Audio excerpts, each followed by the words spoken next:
Thank you, Lisa. Thank you, kami. Maraming pong salamat po at saka mag-start na po, ma'am. Thank you, Lisa. Maraming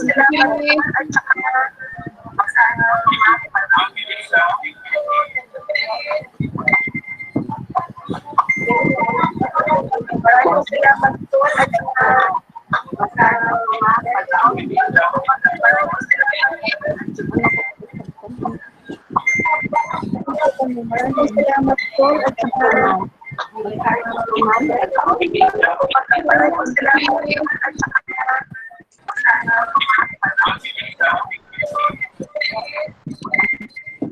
Lisa, nag-feedback ka ulit-ulit. Bong.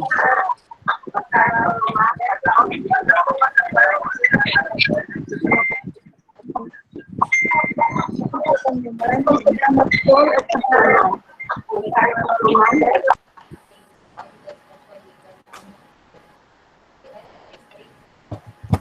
Wala.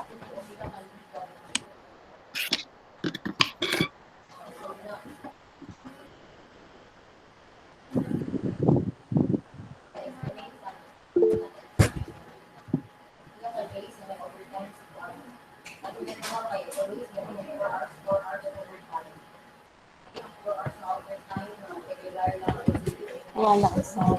Wala sound sa inyo, sir? Naa? Wala sa ako. Wala. Yan. Ako sound yan.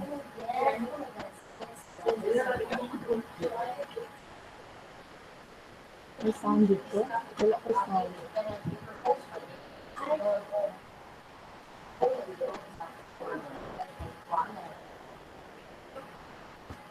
Wala ko sound.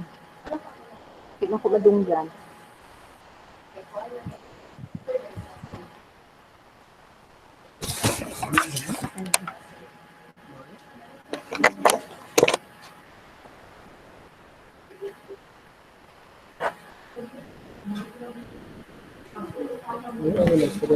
Ha? Wala yung istorya? Wala.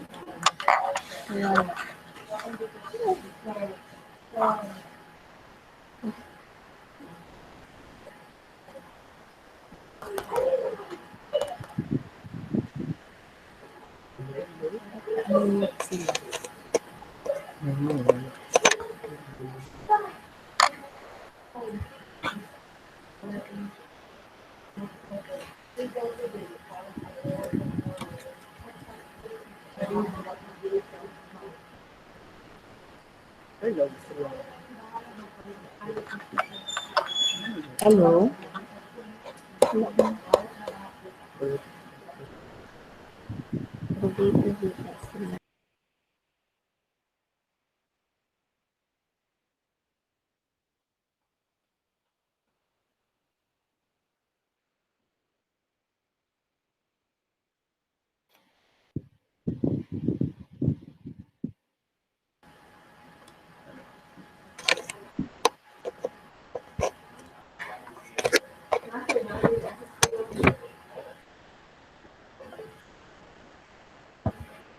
Naka-off ka, sir? Wala gaya ko sound. Wala yung mas nagdungog. Naririnig kita, Tiglo.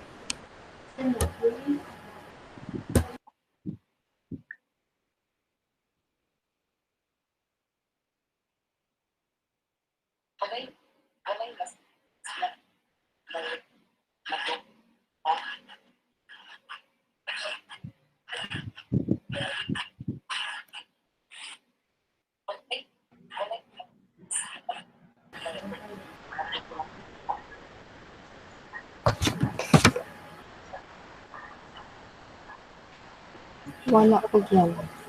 Pati sound. Ano ko? Hindi ko kadungog.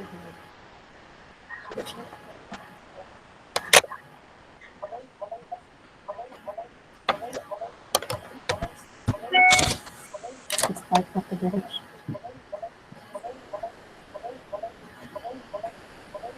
Yung ating Facebook Live, nagloloko.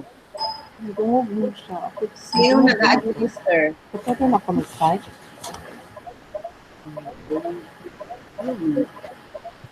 Monitor ako sa live natin sa FB. May problema. Sige, ma'am. Ito.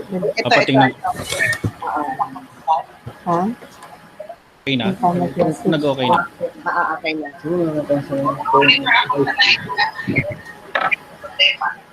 O, click mo sa message.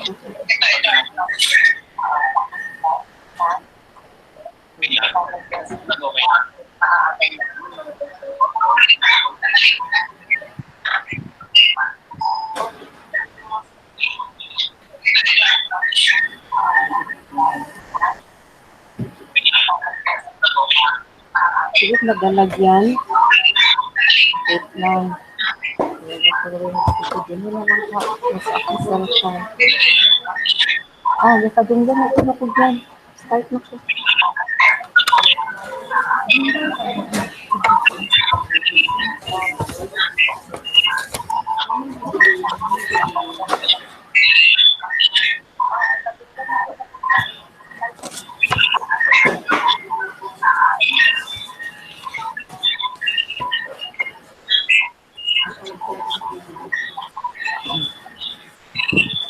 Good afternoon, ladies and gentlemen.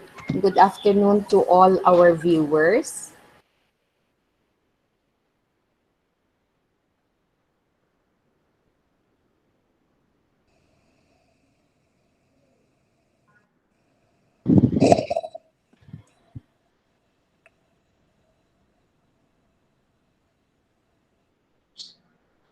Siglo ay nakamute.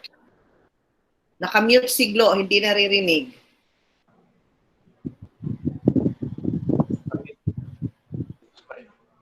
Walang sound siglo.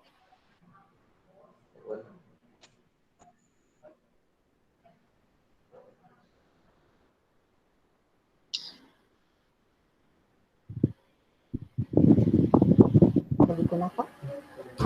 Okay na. Okay. Madunggan ko. Mic test. Madunggan ko dito.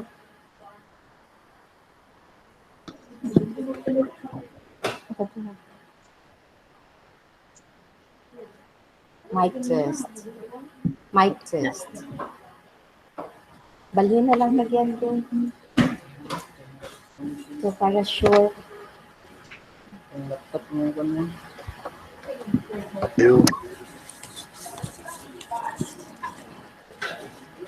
Madidinig mo ako, Sir Vanny.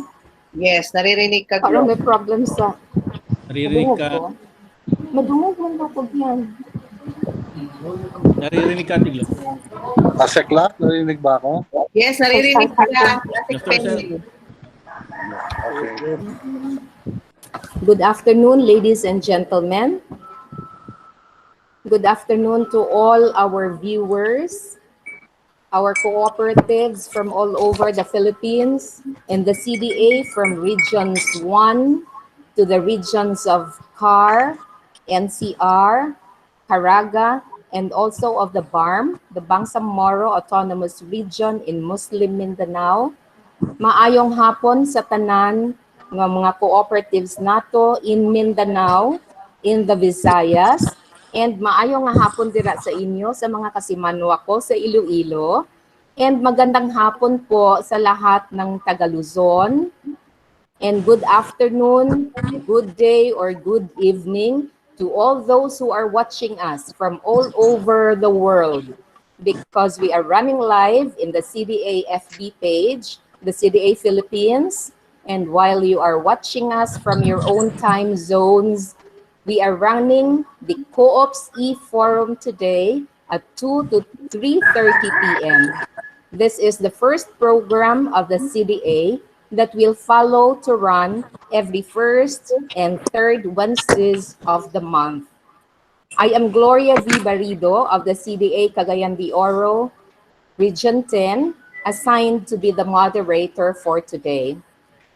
Ladies and gentlemen, our cooperatives from all over the Philippines, the KOOPS e-forum is created as an information and advocacy program of the CDA and designed to answer to the call of the times now that we are on to the new normal as brought about by the outbreak of COVID-19. With the KOOPS e-forum, we hope to bring you relevant information about the CDA and the updates in the cooperative movement all over the country. The CDA would want to reach to the cooperatives and still engage in discussions with them as we make use of virtual platforms CDA Philippines. and still adhering to the protocol of physical distancing. So anyone watching us can have their reactions in the comment box. If you're watching us through the FB page, again, it's CDA Philippines. And as an online discussion, the e-forum will run for about 1.5 hours. That should be 2 to 3:30, and again, every first and third Wednesday of the month. As a forum, we will be having resource persons or presenters and discussants, and we will take note of the reactions of our viewers, our participants in this forum, any comments, any questions, and recommendations, and we will bring them on air to be answered. And for today, this is the soft launching. Again, this is the KOOPS e-forum, and we have designed the program to bring to you for today, for this soft launching, the CDA's initiatives as well as the cooperative sector's initiatives while on ECQ due to the COVID-19 crisis. We will also be presenting to you the comprehensive action plan to mitigate COVID-19 today. And we will also, that will be for the presentation for today. And we are also joined today for the soft launching, the first forum that we will be launching, the KOOPS e-forum. We will be joined by our board of directors of the CDA. And I would like to acknowledge who are with us today. We have our executive director, Ray R. Elevaso. We have also the first to join us this afternoon is our Assistant Secretary, Vidal D. Villanueva III. And we have the only lady Assistant Secretary, Board of Director of the CDA, ASEC Mirla B. Paradillo. We also have our Assistant Secretary, Pendaton Penny Disimban, with us today. And we are also expecting the rest of the members of the Board of Directors to be joining us this afternoon. And we will be giving them time for their messages before we start with the presentation and the discussion for this afternoon. And I would also like to, there are marami na pong nagwa-watch sa atin. There are people watching us today now. And where can I get that information of how many na? There are 871 joining us in this e-forum today as of this time, and maybe there are still others na magjo-join pa sa atin. I also would like to acknowledge ASEC Sam Ginomla. He is with us now today. He's joining us. And then we have, I can see we have from Havila Kasabmapa Savings and Credit Cooperative saying good afternoon and is joining us. maayong hapon and good afternoon or magandang hapon kung saan po kayo na lugar sa Pilipinas. I can see we have Bumaga Farmers Multipurpose Cooperative. Good afternoon din sa iyo. We also have our CDA personnel from all over the Philippines watching us. They're saying good afternoon, and we also have from government employees multipurpose cooperative of Sorsogon City. Good afternoon po, magandang hapon. We also have from Bicol Organic Agriculture Cooperative. Para yata hindi ko maisa-isa ito, meron din Kabakan Seed Growers, NPC. So it's from all over the Philippines. And we are being watched. And I know that, kasi ang Facebook, malayo kasi ang reach. Malapad yung reach niya. And I even asked my relatives from the States to watch.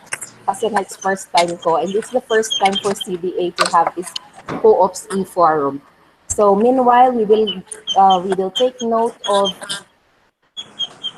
I would also like to acknowledge we are now being joined by Asep Abad Santos. Good afternoon, sir. Magandang hapon po. And later, we will be joined later this afternoon by Asep Lasaga. Parang si Asep Lasaga na lang ang wala. But before that, while we will wait, we cannot wait for him. He will just be joining us. And meanwhile, we will hear some messages from our CDA board. We will start with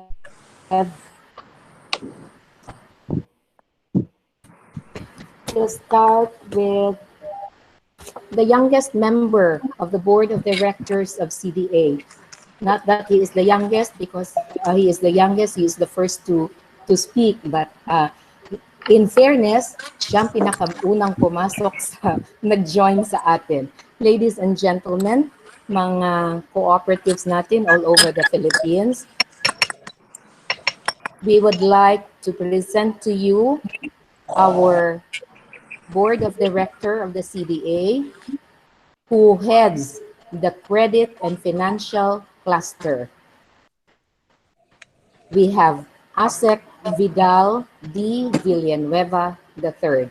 Asek Vidal, for your message po. Thank you, Ma'am Gloria. Undersecretary Orlando Rabanera, the chairman of the Cooperative Development Authority, Assistant Secretary Mirna Paradillo, Assistant Secretary Sam Ginunda, Assistant Secretary Penny Aba, Assistant Secretary Abad Santos, Administrator Ray Ilivaso, my CDA family, cooperative leaders from different parts of the Philippines, my dear colleagues in government service and in cooperative movement, ladies and gentlemen, good afternoon. I just would like to thank all of you, the dearest cooperative leaders, for responding the call of your Cooperative Development Authority to extend assistance to individuals and communities during the most difficult time in our human history, the COVID pandemic. Thank you for utilizing your community development fund in responding and helping our people all over the country, and even spending beyond the amount stipulated in your community development fund. Thank you for your generosity and thank you for your cooperation. Because of that, the Filipino people experience the spirit of bayanihan. And now, as we journey towards the new normal, I appeal to all of you once again, my dearest colleagues in cooperative movement, to continue supporting our people, our members, and our communities so that we can revive the lives of our Filipino people and their livelihoods. I would also like to appeal to you to continue what you have done and what you have started in helping more of our members. And I thank you all for your support.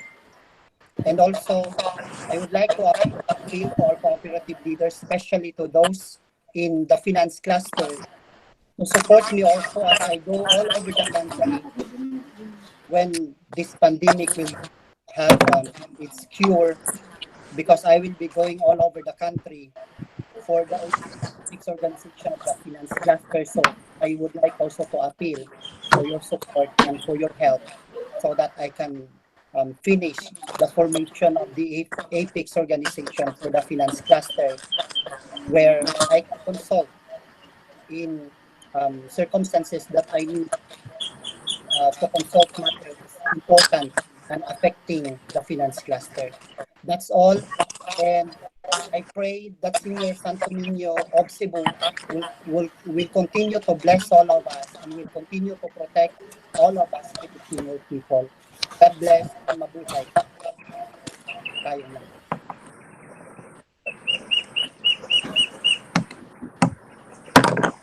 Thank you, Ma'am Gloria.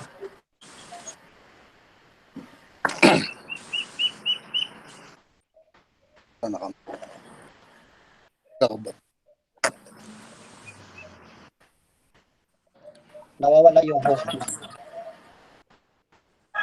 Thank you very much, Asek Vidal Villanueva. Thank you very much, and we look forward to your going all over the country. Kung sana mawala na itong fear. Hindi naman siguro mawawala si COVID pa, but we can, if hopefully, but if we can manage to go around the country to continue serving our people. Thank you very much again, Asek Vidal. And for our next board of director to give his message, we have charge of the cluster representing the consumers, marketing, producers, and logistics cluster. We have with us this afternoon Assistant Secretary Pendatun Penny B. Disimbani. Admin Sir Penny, Asek Penny. Good afternoon po. Yes, Ma'am Gloria, salamat. Assalamualaikum warahmatullahi taala wabarakatuh. Isang maganda po sa lahat. Ang akin pong pagpati at pagkala sa kasama ko sa board, sa CDA, sa panguna namin Chairman Orlan Rapanera, sa mga kasama ko sa Paris. Welcome ko rin po kayo sa launching ng na ito at napakalaking po para sa atin ang platform na ay tayo po ay nagkakaroon ng pagtutulungan o pag-sharing ng idea na lalaki po natin yung situations ng ating mamamayan, lalo na yung kooperatiba sa buong Pilipinas. Ngayon po, Chairman, ay under QP o General Community Quarantine ng buong Metro Manila at ilang probinsya. Ganon din ng karamihan sa probinsya sa buong Pilipinas ay under modified community quarantine. Lahat, no? Pinapayagan rin yung ilang sektor na magtrabaho. Pinapayagan din na mag-off. Pinapayagan din yung ilang mga mamamayan na lumabas sa ilang tahanan. Pero sa ganitong sitwasyon, sa ating mga kababayan, ay huwag po tayong maging kampante sa binigay sa ating ganitong pagkakataon sapagkat yung ating laban against COVID-19 nandyan pa rin. No? Kaya dapat manatili pa rin tayo na kung wala tayo talagang pupuntahan sa labas, manatili tayo sa ating mga tahanan. Kasama na yung mga co-op members sa buong Pilipinas. No? At yun naman pinapayagan lumabas ay panatiliin yung physically social distancing, face mask, mag-suot, maghugas ng kamay, o sundin yung mga pinagutos ng ating pamahalaan. Nang sa ganon, ay tuluyan tayong makaiwas sa COVID-19. No? Tayo ay mapalad na mayroon tayong pamahalaan sa pangunan ng President Rodrigo Roa Duterte na mayroon pong malasakit sa kapakanan at buhay ng mamamayan kaysa ekonomiya ng ating bansa. Tama rin naman po yun na dapat pangalagaan ang buhay ng tao sapagkat ang buhay, pag nawala mo na pwede ibalik. Pero ang ekonomiya, bumagsak man ito, pwede mo pa rin ibangon at iangat. Kaya mapalad tayo na meron tayong presidente tulad ng ating Pangulo, President Rodrigo Roa Duterte. At ganun din, ating pasasalamat sa ating Senator Bong Go sa kanya pong pagmamalasakit din po sa ating sektor, no? Sa kanyang panawagan na ating KOOPS sector ay tumulong sa pagbibigay ng sa ating mga kababayan kasama ng CDA, no, na pagbibigay ng mga authority sa co-op na gamitin yung kanila community development fund para tulungan ang ating mga kababayan sa buong Pilipinas, lalo na yung mga direktor ng kooperatiba. At tayo po ay nagpapasalamat dahil ang ating pagkakaang chairman, halos umabot na sa 1 billion ang financial assistance ang naitulong ng kooperatiba sa ating mga kababayan sa buong Pilipinas. At umabot na rin sa almost 350 million in cash ang naitulong natin. Ang laking bagay po ito ang nagawa ng ating kooperatiba. At tayo ngayon ay nagpapatunay lamang na pagtulungan at tumutulong po tayo sa ating pamahalaan at ang kooperatiba at ang sektor na ating pinagsisisihan ay nagkakaisa tayo ngayon para labanan po natin itong COVID-19. Dito po ako ngayon sa Marawi City kung saan ibang-ibang sitwasyon namin dito dahil 3 taon na po kami dumanas. After 2 years na magkaroon ng Marawi City, meron pa rin po nasa evacuation centers na nakatira o nasa temporary shelter. Kung yung Marawi City na napakahirap yung naranasan natin, mas mahirap po ang sitwasyon ngayon sa COVID-19. Hindi natin alam ang kalaban natin, kung nasaan ang kalaban natin. Pwede tayong tamaan ng COVID-19. Hindi tulad ng gera, alam natin kung saan kagaling yung bata, saan tayo iiwas. Kaya kailangan dito po ang pagtutulungan. At umasa kayo, CDA ay nandyan po sa pangunan ni Chairman at ang Board of Administrators at Board of Directors at ang aming mga regional directors, nakakaasa po kayo na kami tutulong sa inyo mga pinagsisilang namin KOOPS at pakipagtulungan din po sa ating pamahalaan. Maraming salamat, Chairman.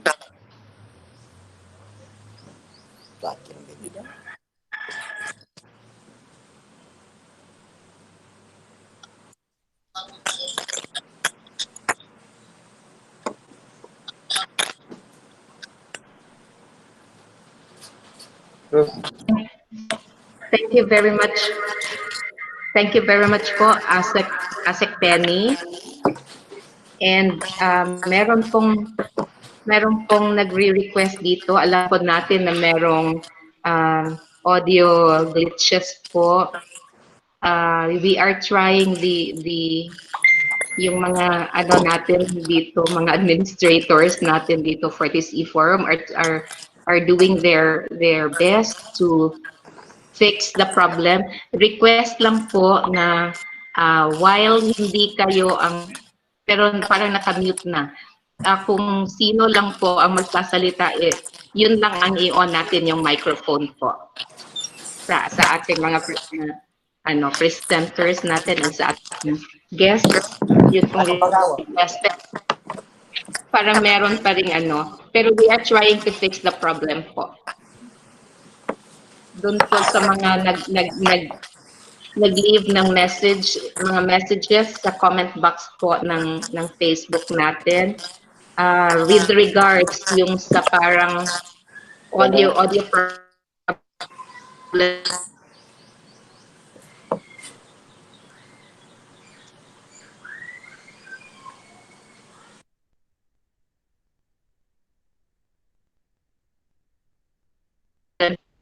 Trying to fix it again. We are trying to fix it and we are medyo konting But we have to go on. And again, thank you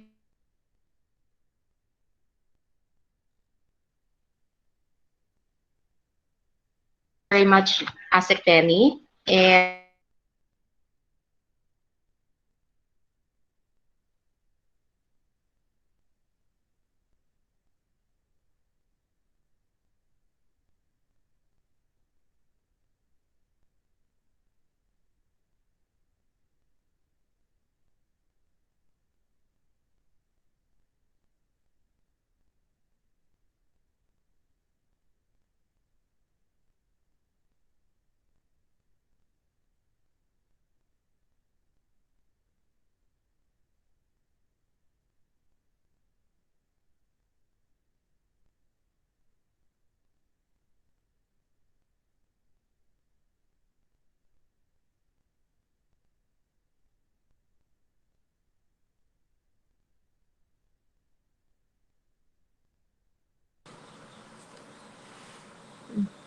Microphone on.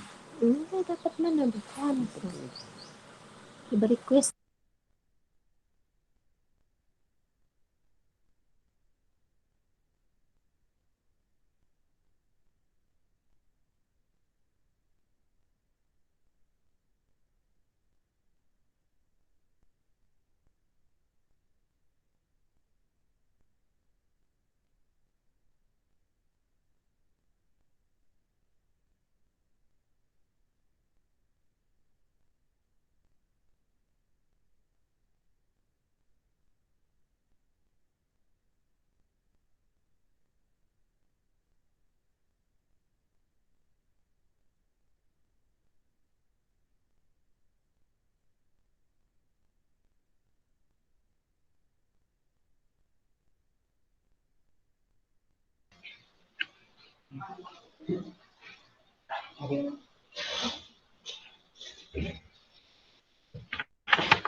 Hello.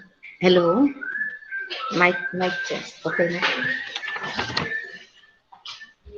Sir Sam? Sir Sam, i-introduce kita ulit, Sir Sam. Well, medyo nagkaroon ng ano. We will be requesting you to give a message, and I would like to introduce again. Yes.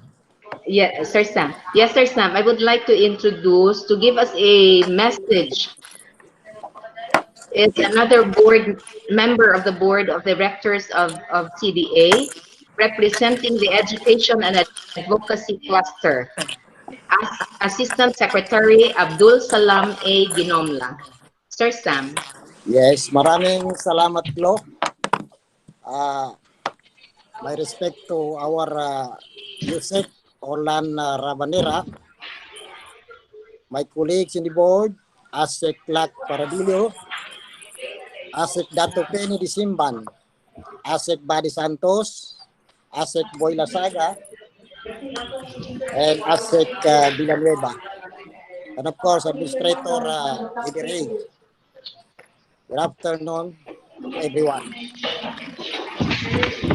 It is a great pleasure to be part of this activity, the launching of the KOOPS e-forum.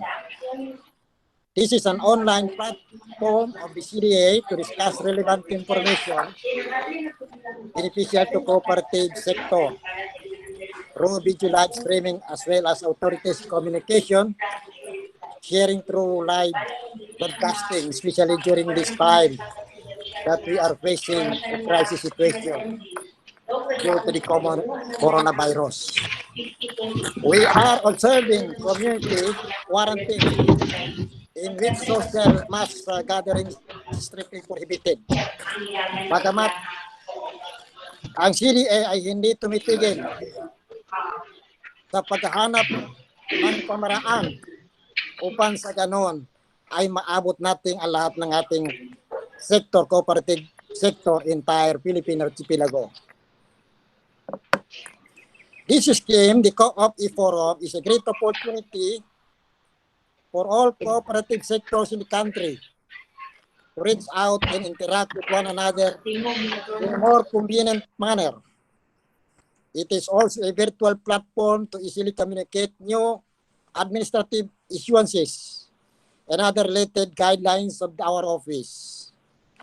I urge everyone, therefore, to please continue working together in the name of unity in order to reach more the apex of development and achieve the brighter years ahead. Let us work together for a better Philippines. Let us secure better future for everyone. As I understand and I know that cooperatives are the crucial partners of the government to combat poverty. Lastly, I would like to commend the members of the cooperative entire Philippine archipelago who are joining this activity. I salute you all. And this is my advice to everyone. Be patient, because fruits of being a patient is a very sweet one. Please aim more higher, do more, and be more. Mabuhay kayong lahat. Mabuhay ang Pilipinas. Maraming salamat po.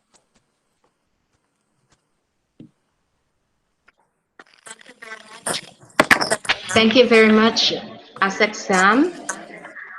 Maraming salamat po for the time to be with us today. And nakikita ko po, we have now 1,000 viewers sa ating KOOPS e-forum today. At this moment, we have 1,000 viewers. And thank you very much. There are marami na pong mga KOOPS na nag-join na po. And thank you very much also for your patience with the audio problem we have earlier. And to continue, we shall have the message, a short message also from our board of director, assistant secretary who is in charge of the public utilities, electricity, water, communications, and transport. Mga kooperatiba natin sa buong Pilipinas, please welcome.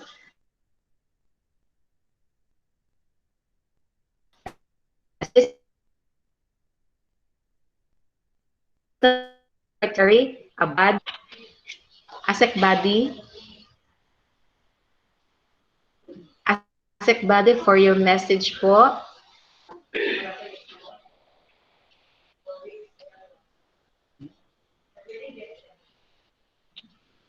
Sir Buddy.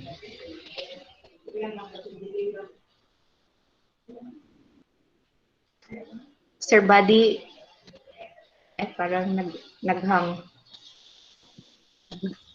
Ayan. ASEC Buddy, good afternoon po. Nakamute po si ASEC Buddy. Okay. Good afternoon po, ASEC Buddy. For your message po. Magandang hapon sa lahat, especially the cooperative sector. My warmest greetings to the co-op sector, especially the public utilities composing of the transport cooperatives, our electric cooperatives, the water and communication cooperatives. This will be the first time that the CDA will conduct this co-op e-forum through video conferencing. Timely done during this pandemic that we are experiencing now. And being the head of the Oversight Committee on IT for the agency, I just hope that this co-op e-forum shall become the avenue for a continuing series of fora dealing on topics that shall redound to the benefit of each and every cluster. I would like the organizers of this forum to feature the best practices of cooperatives in every cluster so that aspiring micro and small cooperatives can draw inspiration from their experiences of these successful cooperatives. I am inviting, therefore, the cooperatives, especially from the public utilities cluster, the transport cooperatives, who have been very active during these times of pandemic, giving libreng sakay, especially those modern jeepneys. No? Napakalaki ng role po ng mga ng transport natin at yung iba po ay hinire ng mga LGUs.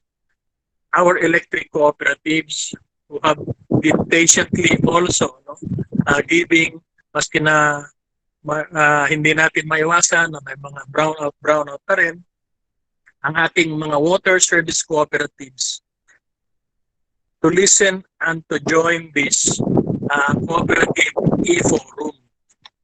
Gusto ko sana na maging series ito. No? So therefore, to the organizers of this forum, CRITD and the MIS, and to our chairman, Orlando Rabanera, to my fellow board members, Asek Lac, Asek Vidal, Asek Sam, Asek Penny, and Asek Boy Lasaga, and to our Ibire Elevazo, and the rest at the central office, my deepest congratulations for having this Co-op e-forum. Maraming salamat po at magandang hapon sa inyo lahat. Thank you very much, Asek Abad Santos. Asek Badi, thank you. Maraming salamat po.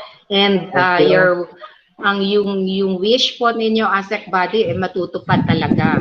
This forum will be continuing. Yeah. And I think in the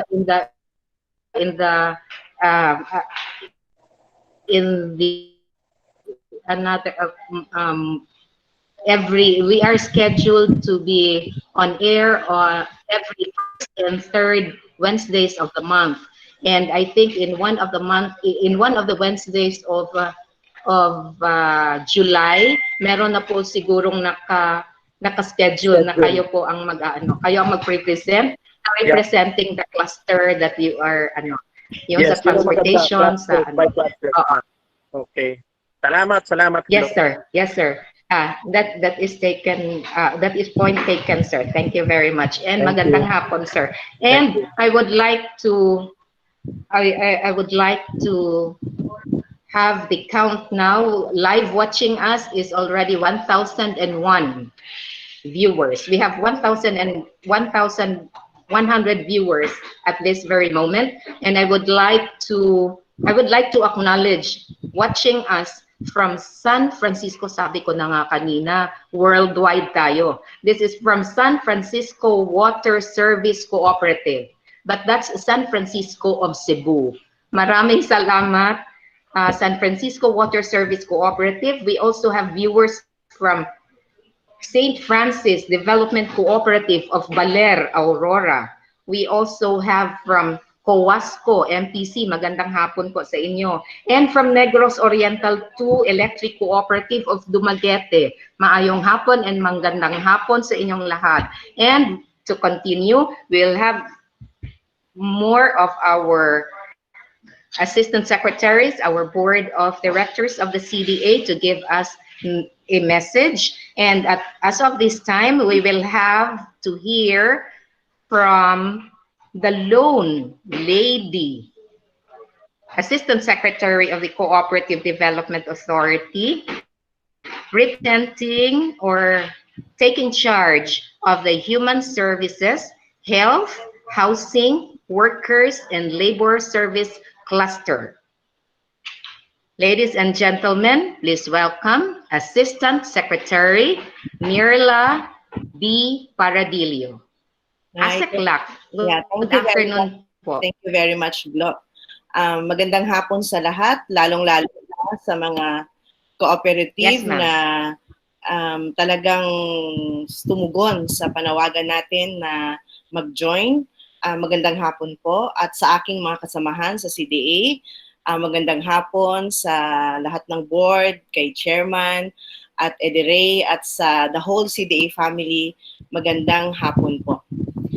In almost 3 months, we have been closely followed the pandemic COVID-19 and its evolving impact. I wish to convey everybody that CDA is with you all and your communities in this unprecedented time of uncertainty. In the face of an overwhelming wave, a bad news arousing public fear and finger pointing, what we need right now is cooperativism, where the principle of concern for the community is highly commendable. There are thousands of inspiring, creative, community, and cooperative responses to this crisis. And these stories must be told and widely shared. Hindi po natin ito palalampasin na hindi malalaman ng sambayanan kung gaano naging katuwang ang mga kooperatiba sa mga panahong ito. Personally, I would like to thank the cooperative sector for helping and reaching out community, especially their members, to cope up with the effects of this pandemic. Indeed, the spirit of bayanihan lives in Co-op movement and is truly remarkable, at ipinagmamalaki ko po ang kilusang kooperatiba sa panahon na ito. This is the reason why CDA officials, yung kasamahan ko sa board at CDA management headed by Chairman Rabanera, come up with this Co-op e-forum to hear and discuss and of course update issues and concern sa mga co-op natin. We want to show the world that cooperative movement in the country is ready to face the new normal. Amidst the pain that we continue to endure, dahil hindi pa naman po tapos ang ating kalaban, we should find comfort in the stories of hope and solidarity. And let us continue to see the value of bayanihan and cooperativism to heal as one. Maraming salamat po sa inyong lahat at mabuhay ang kilusang kooperatiba. Thank you, Glo. Thank you very much, Asekla. Maayong hapon, daghan kaayong salamat.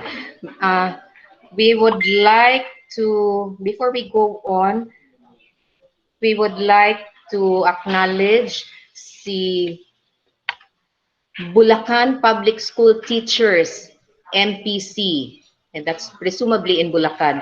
We also have watching us now is UPLCD's Community Development. Ano ito? Ay parang question pala, hindi pala ano from. Meron na siyang question kung meron sanang makaano nito. Meron sanang mag-take note, i-ano ko lang sa mga administrators natin. Meron na siyang ano dito, reaction or comment or question. And we would also like to acknowledge si Bancom Life Homes Development Cooperative is watching now. And we have from Canlaon City Cooperative Office is watching us also. And meron ding nag-thank you dito para kay Asekla.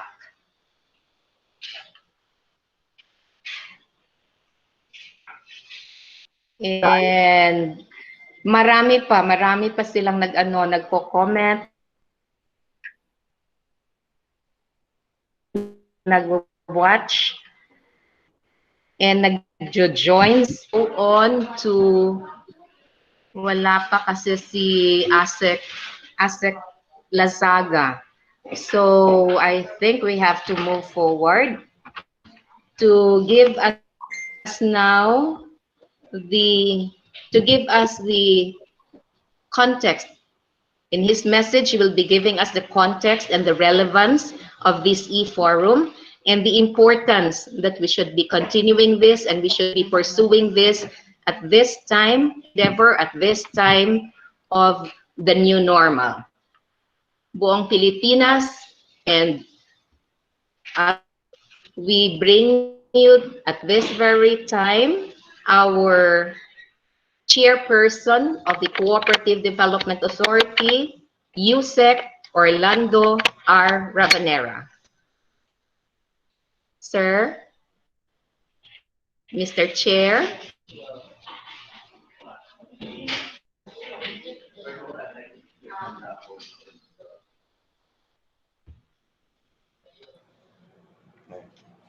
Maraming salamat.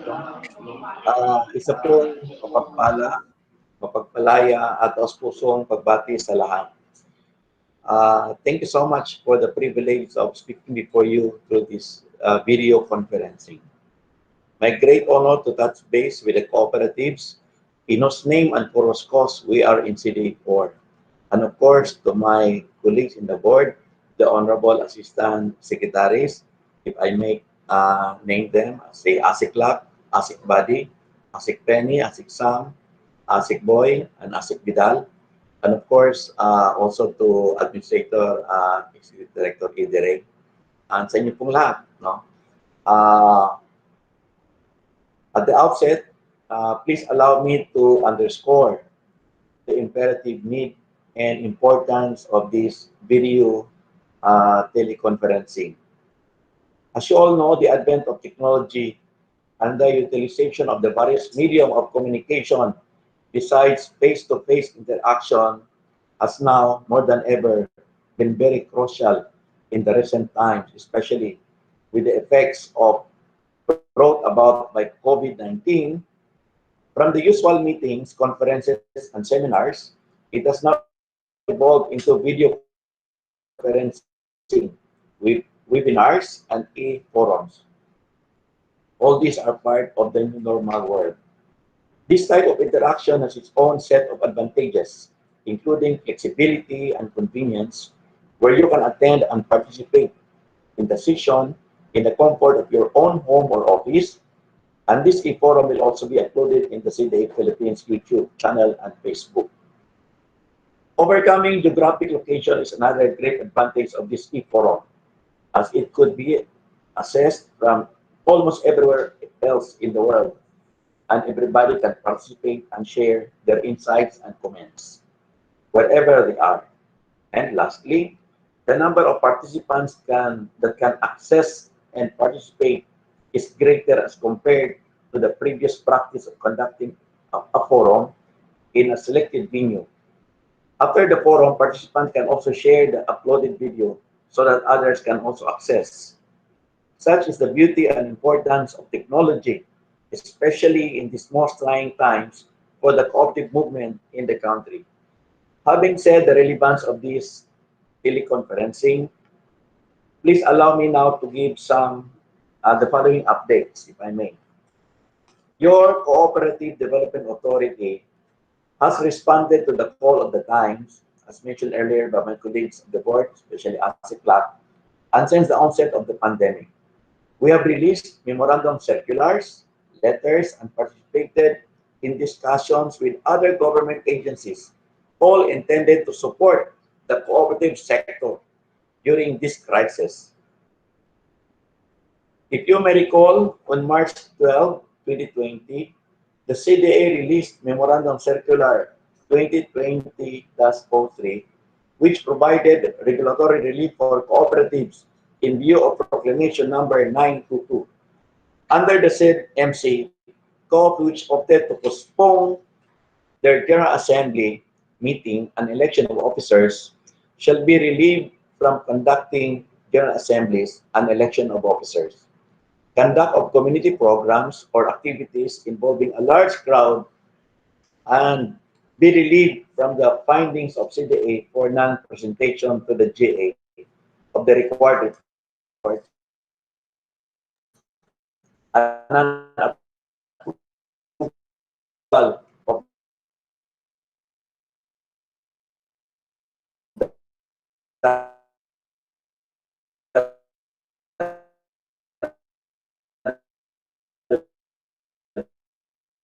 of federations, unions, and cooperative banks through video conferencing. Under these guidelines, cooperatives will have the opportunity to formulate their own internal rules and procedures and or amend their laws or their bylaws in order to allow their members to participate and vote in meetings through video conferencing. Likewise, if I may add, CDA has also issued memoranda on the following. Number one, extension of period of validity of certificate of compliance issued for calendar year 2019. Number two, operation of credit cooperative during the ECQ. Number 3, utilization of CDF, optional fund, GRF, and release of ISCPR, loans and other assistance to cooperative members. Number 4, extension of the submission of required reports as provided in the amendment to CDA MC 2020-03. Number 5, automatic extension of the 30-day grace period for loans with principal and or interest falling due within the period of enhanced community quarantine, modified enhanced community quarantine, or general community quarantine, or GCQ. Number 6, accreditation of cooperative external auditors and training and cooperative training providers during community quarantine period. Number 7, extension of deadline of submission of annual tax incentive report of cooperatives to the authority due to the COVID-19 pandemic. CDA has also been included in the list of government agencies comprising the Interagency Task Force on Emerging Infectious Disease, Task Group on Food Security. The task group aims to ensure continuous supply of affordable and fresh agriculture produce for the Filipino people, particularly for the residents of Metro Manila and other urban areas across the country, through the practice of sustainable agriculture during this crisis and the post-COVID-19 period. The cooperatives are trailblazing the empowering path in the countryside through paradigm shift in agriculture, from conventional to sustainable agriculture. When the farmers will have control over the mode of production and marketing, then farming will prosper. Hence, cooperatives are considered as a crucial component in ensuring the food security of the country. Another program of the government which highlights the importance of the cooperative sector, as evidenced by the inclusion of the agency as one of its council members, is the Balik Probinsya Bagong Pag-asa program. The council is tasked to formulate the guidelines in the implementation of Executive Order number 114, including the Balik Probinsya Bagong Pag-asa framework, provide overall direction in the implementation of the program, approve or modify key areas and components of the program, identify legislative, regulatory, and policy changes to promote balanced regional development, and recommend to the Congress the enactment of such reforms into laws. Coronavirus looms in congested areas where the virus can easily be transmitted. Thus, social distancing is imperative. There is therefore the imperative need to decongest the urban centers. In order for the people who migrated into the urban centers in search of a better life and more opportunities, we must first regain our lost ecological integrity. The poverty trend in the rural areas must also be reversed, and the people in the rural communities must be empowered and given access and control over the resources. Otherwise, the rural people will continue to migrate to the already congested and overly populated areas in the metropolis. Upon dilemma can be resolved by the Balik Probinsya Bagong Pag-asa program. However, we have to consider the doubts and fear of the people as to the sustainability of the program. With this, I would like to emphasize the significance of cooperativism in ensuring the success of the program, and that was the reason why CDA was become a part of the council. I am confident that the program will be more successful if the people themselves, particularly the beneficiaries of the program, would embrace value, trust, and live up with the spirit of cooperativism, because DNA is members owned. No one shall be left behind. Value-based and principles-driven and sustainable. Having said this, the CDA will have a great role in educating the people with core values and principles of cooperativism. And again, e-forum will be our main tool in reaching out to the people, gaining their trust and confidence to the services and programs of the government. And finally, ladies and gentlemen, in behalf of our office, may I express our utmost gratitude and profound appreciation to the cooperative movement for its compassion, kindness, and service, showcasing the essence of cooperativism during these most trying times. As has been said, a strong army can conquer a kingdom,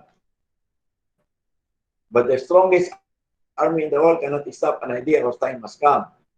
And that idea is following the dictum of the United Nations in its 17 Sustainable Development Goals, transformative, cooperative for people, planet, prosperity, and peace.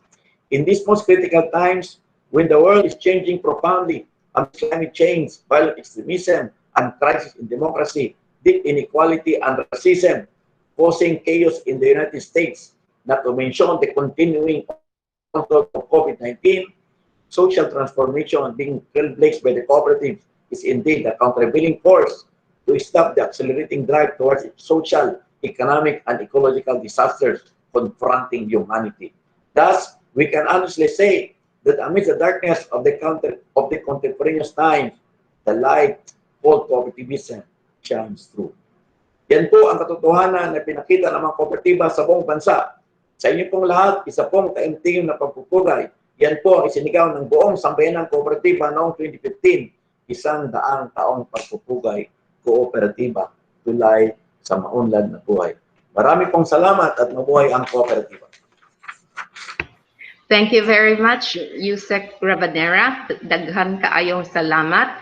And before we will be presenting to you what the CDA has done and what the cooperatives are doing in this time of the crisis, we will have one more message before the presentation. He's trying to catch up with us. In fact, as we can see, parang on the road pa siya. But we will give him the time to give a message. We have our board of director representing agriculture, agrarian, aquaculture, farmers, dairy, and fisherfolk cluster. We have with us Assistant Secretary, Dr. Virgilio R. Lazaga. ASEC Lazaga, sir. Yes, ma'am. A pleasant good Yes, sir. afternoon to all of you and to all the viewers. And of course, siyempre yung mga kasamahan ko sa CDA from Yusek Rabanera down to the Board of Directors, under the Assistant Secretaries. Magandang hapon po sa inyong lahat at lahat po ng mga taga-CDA.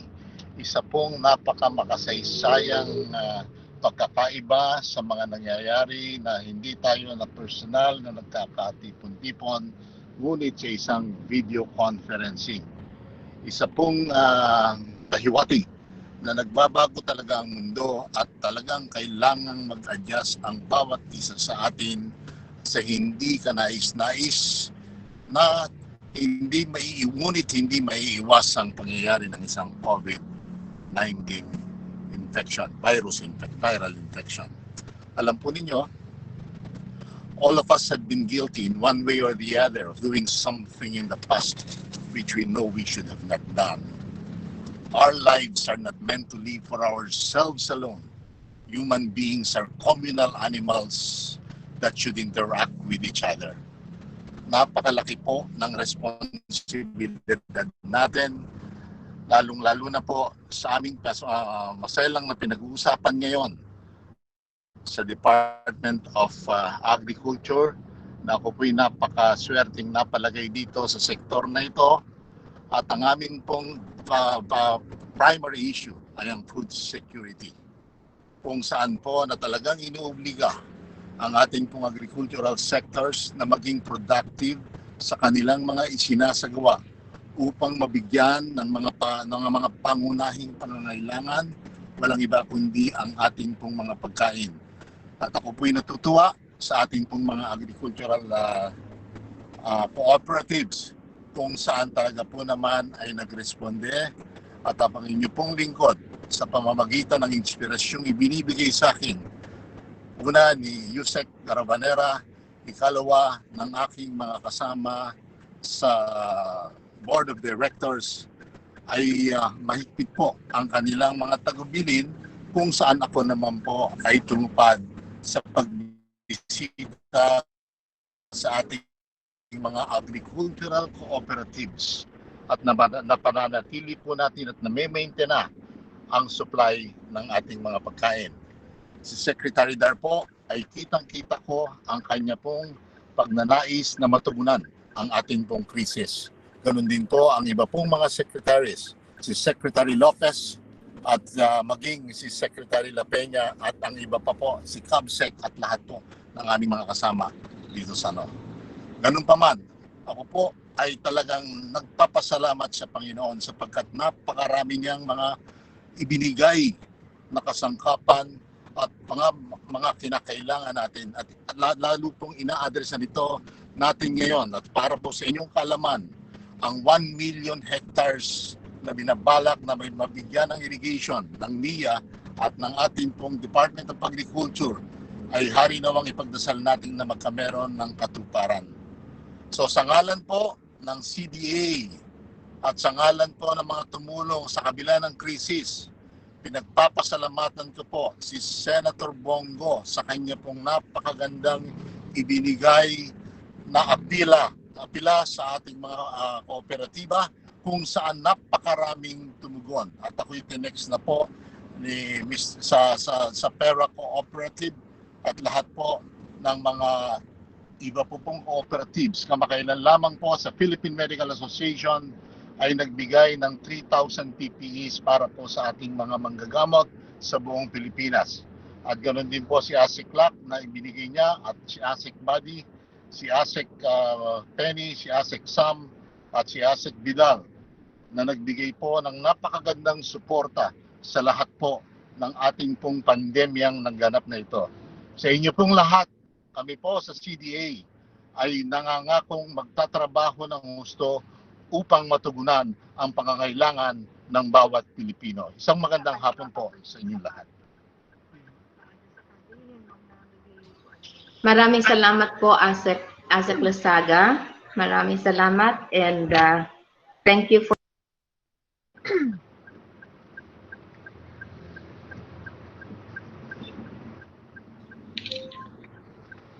Before we will proceed to the presentations, there are questions here na we will entertain some questions for the board and for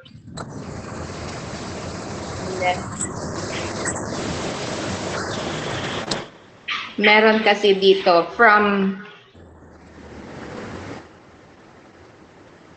Agdao Multipurpose Cooperative Davao City. Pwede po ba ang CDA maka-request to the IATF ng travel pass and or IATF ID to visit our different branches outside Davao City? In the rain. I'm very sorry.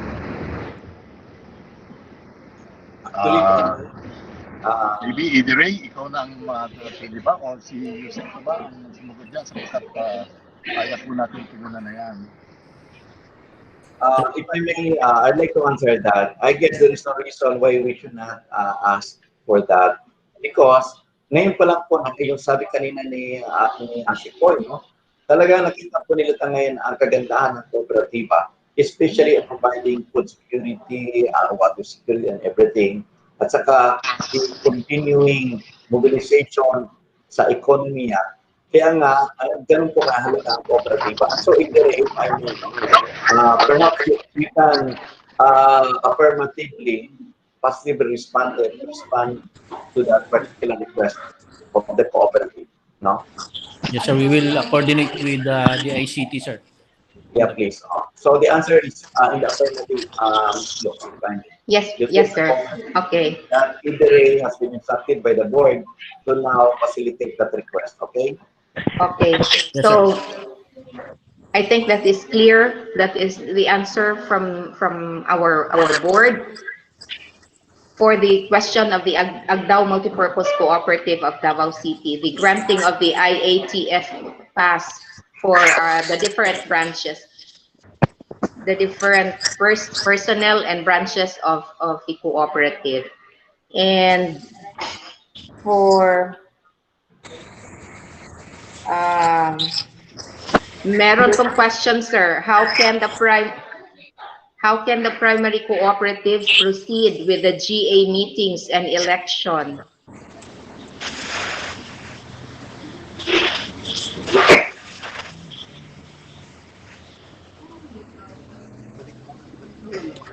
How can primary co-ops proceed with the GA meetings and election? If I may start answering that.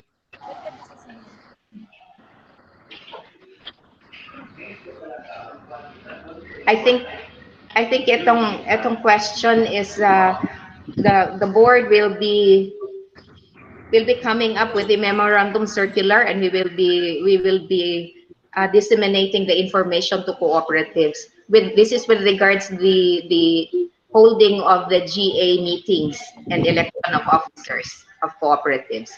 And we will proceed to the next question. Request for exemption of penalties from CDA for late filing of compliance reports during the pandemic, from PCO Zamboanga Sibugay po.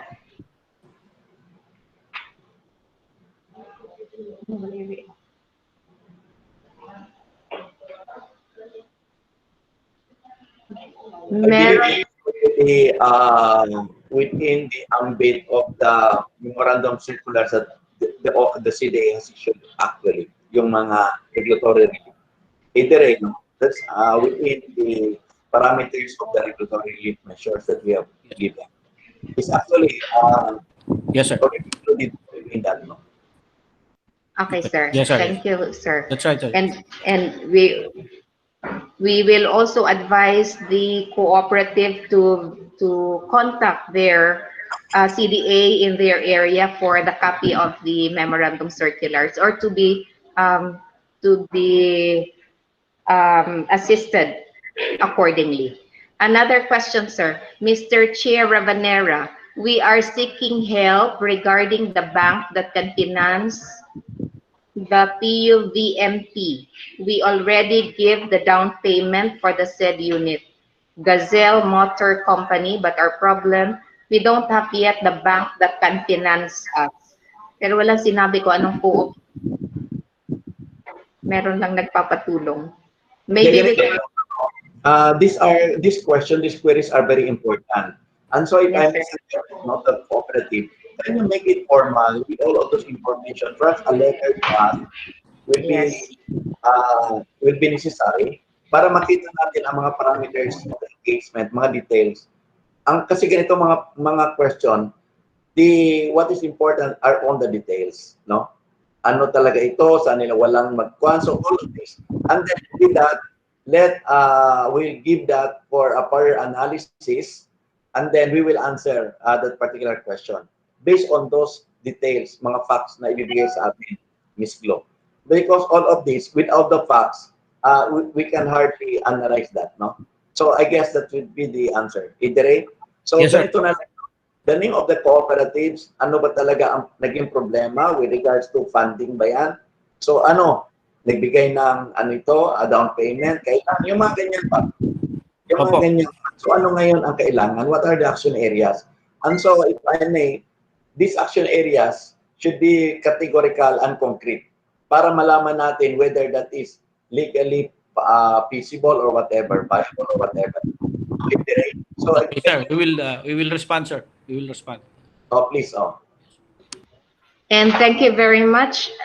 Thank you very much. Merong nag-question dito pa na can be answered later with the presentation. We will still have further presentations and by the executive director, and maybe these questions will be answered by the presentation of Idire. So we will, at this point in time, we'll be proceeding with the program, and we will now have the CDA's response to COVID-19 pandemic. This is a presentation by the Executive Director, Ray R. Elevaso.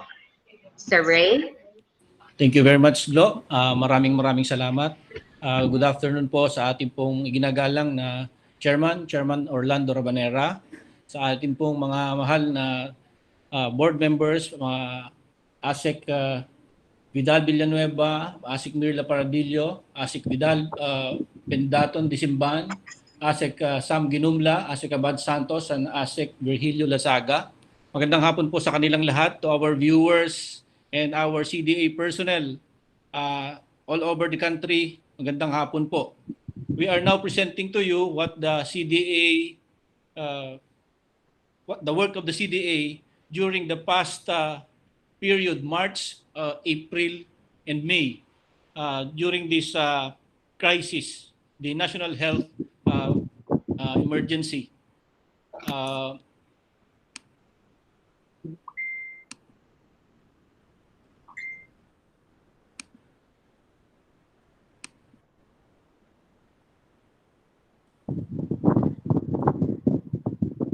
Okay. I hope you can see this from your monitors. What is the CDA's response to the COVID-19 pandemic? Of course, we have three areas of presentation. Number one is the state of cooperatives. Number two, initiatives of the CDA while on ECQ and MECQ. And number three, the comprehensive action plan to mitigate COVID-19. Pinapaalala ko lang po na ang ating Board of Directors as headed by our Chairman, Yusek Orlando Rabanera, has become more proactive and activist in policy making, at the same time in seeing to it na ang Cooperative Development Authority will lead and guide cooperatives in these trying times. As of date, the number of operating cooperatives is 18,851, which is composed of 1,377 newly registered cooperatives, and then 11,939 reporting cooperatives, and 5,265 non-reporting cooperatives. In terms of membership, we are 11.6 million strong, and in terms of employment, the cooperatives are providing 513,100 workforce. So we are divided into large, medium, and small and micro cooperatives. What are the initiatives of the Cooperative Development Authority during this time? Kanina nabanggit ng ating pong chairman ang marami pong memorandum circulars, but we will have it more detailed as we discuss these memorandum circulars today. Yung pinakauna po na na-discuss ni chairman kanina, the regulatory relief for cooperatives in view of Proclamation 922 on March 11, which is MC 2020-03, MC 2020-04, amendment to MC 2020-03, which is March 23, and then MC Memorandum Circular 2020-05, the extension of deadline of submission of annual tax incentive reports of cooperatives to the authority due to COVID-19 pandemic, that is April 6, and MC number 2020-06, amendment and supplement to memorandum circular numbers 2020-04 and 05. Further, extending the deadline for submission of required reports of cooperatives to the authority due to COVID-19. That's issued last May 5. Also, we have Memorandum Circular 2020-07, or the extension of the period of validity of Certificate of Compliance for calendar year 2019, issued on May 6. Memorandum Circular 2020-08, accreditation of cooperative external auditors and cooperative training providers during the community quarantine period, issued in May 13, and Memorandum Circular 2020-10, or the guidelines on the conduct of General Assembly meetings of federations, unions, and cooperative banks through video conferencing. Yung mga memorandum circulars pong yun ay nagawa ng ating board more or less sa panahon po ng Marso hanggang ngayon. And then we have a summary of memorandum and open letters which are strategic in nature. Memorandum, yung unang-una po, akala natin hindi gaanong magtatagal hanggang ngayon itong pandemic. But kinailangan po tayong mag-issue ng memorandum circular reiterating the joint statement of DOH, DILG, and DOT on public gatherings, March 3, mamaya babanggitin po natin, and the announcement of alternative work arrangement of CDA employees for the current state of public health emergency as of March 17. The CDA has to adjust. And then memorandum on the extension of name reservation, March 18, and the announcement or update on alternative work arrangement of CDA employees in response to the current state of public health emergency. We have adjusted 2 times in our alternative work arrangement kasi nakikita po natin na ang pandemic medyo lumalala po yung kanyang nabibiktima. And then afterwards, we have an open letter to agriculture cooperatives and cooperatives engaged in agriculture regarding their opening up or institutionalizing of e-co-op trading. Nanawagan po tayo na ilagay ang ating ang anunsyo ng ating mga produkto sa agrikultura doon po sa internet. Ano po? And para po magpatuloy ang supply chain, magpatuloy po ang bentahan ng mga goods, particularly agricultural goods, sa ating pong mga mamimili at nang sa ganun din po matulungan ang ating pong mga magsasaka. And then we have issued memorandum on the utilization of CDF, optional fund, GRF, and release of ISCPR, loans and other assistance to cooperative members, and memorandum on compliance with Section 4 AA of letters AA of RA 11469 or otherwise known as the Bayanihan to Heal as One Act on April 2, and a memorandum on the operation of credit cooperative during the ECQ last May 1. So, in random, yun po yung mga ini-issue ng ating board of directors under the leadership of our Chairman Rabanera. At kung mapapansin natin, marami po yun. Tuloy-tuloy po ang pagbabantay namin sa panguna ng aming board sa kalagayan natin, kalagayan ng kooperatiba at kalagayan ng Cooperative Development Authority. At sa ganong pamamaraan po nakapag-issue ng mga regulatory issuances, guidance, and other issuances na magpapalakas sa pag-usad ng kooperatiba despite this quarantine period and despite this pandemic. Pupunta lang po tayo sa medyo detalye. Noong March 3 po, 2020, marami na pong nagtatanong ng mga kooperatiba, tutuloy ba tayo sa General Assembly o hindi?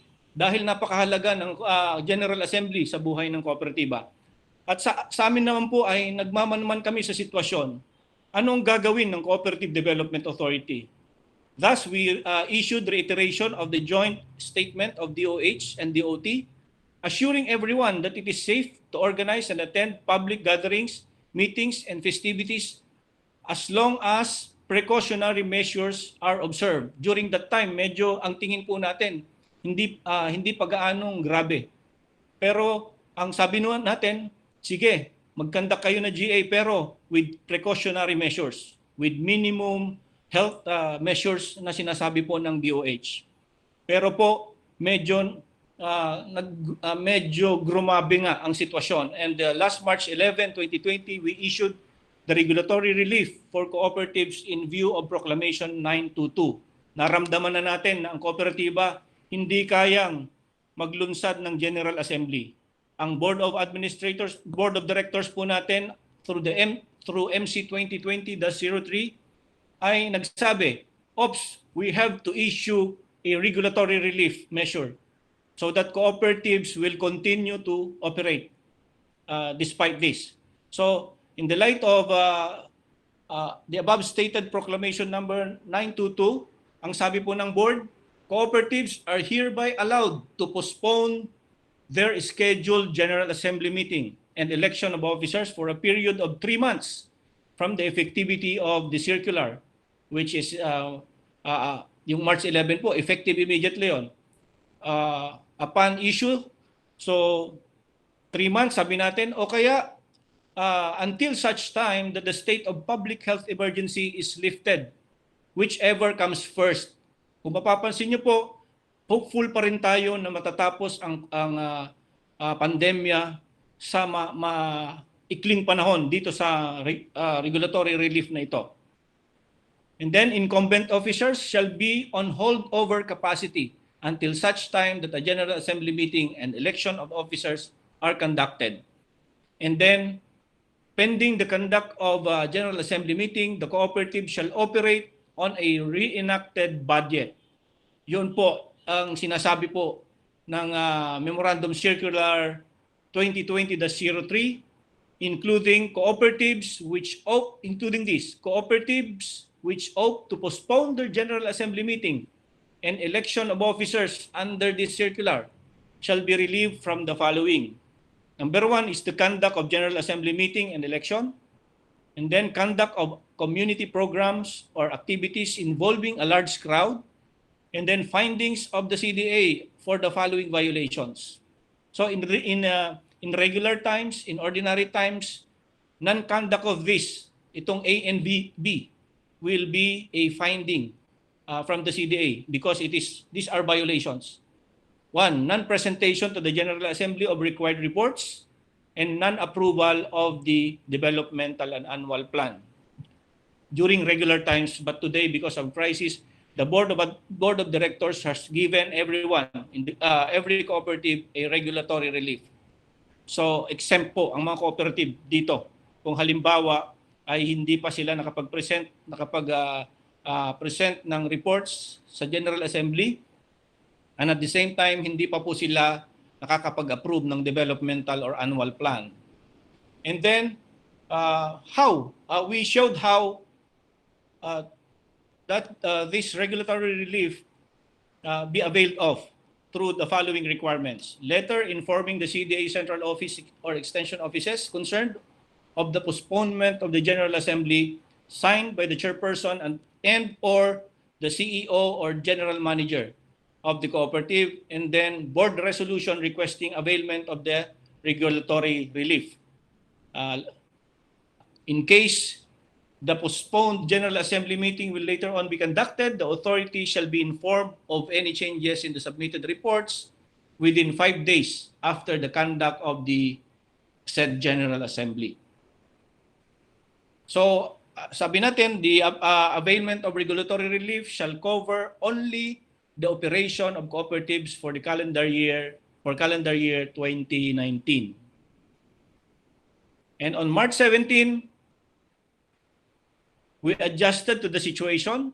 The CDA issued an alternative work arrangement for its employees in response to the state of health emergency, and we implemented a skeletal workforce work from home arrangement in the central office and majority of the work of the regional offices on a work from home arrangement.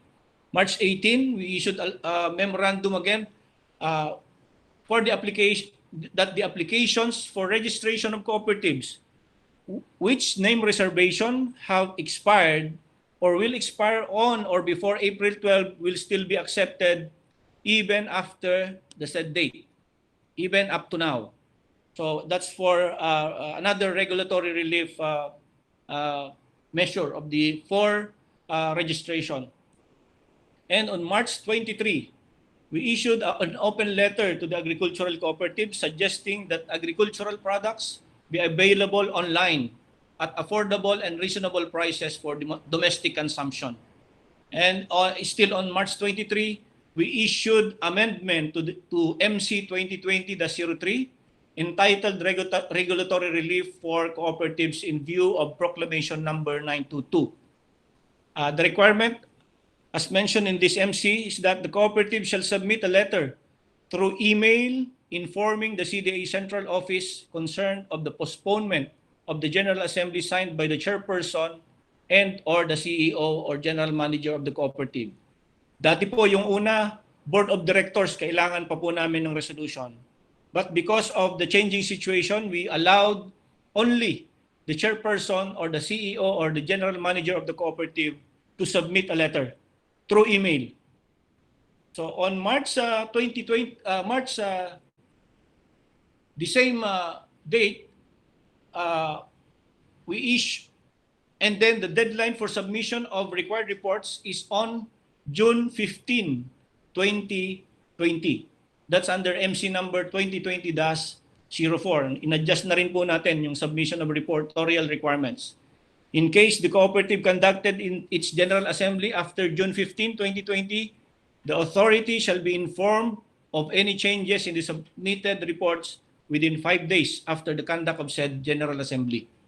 So, kapag nakapag-conduct ng General Assembly yung cooperative, during that time, inaasahan po natin na magbibigay ng report sa atin within 5 days after the conduct of said assembly, ang cooperative na nag-conduct supposed to be ng General Assembly.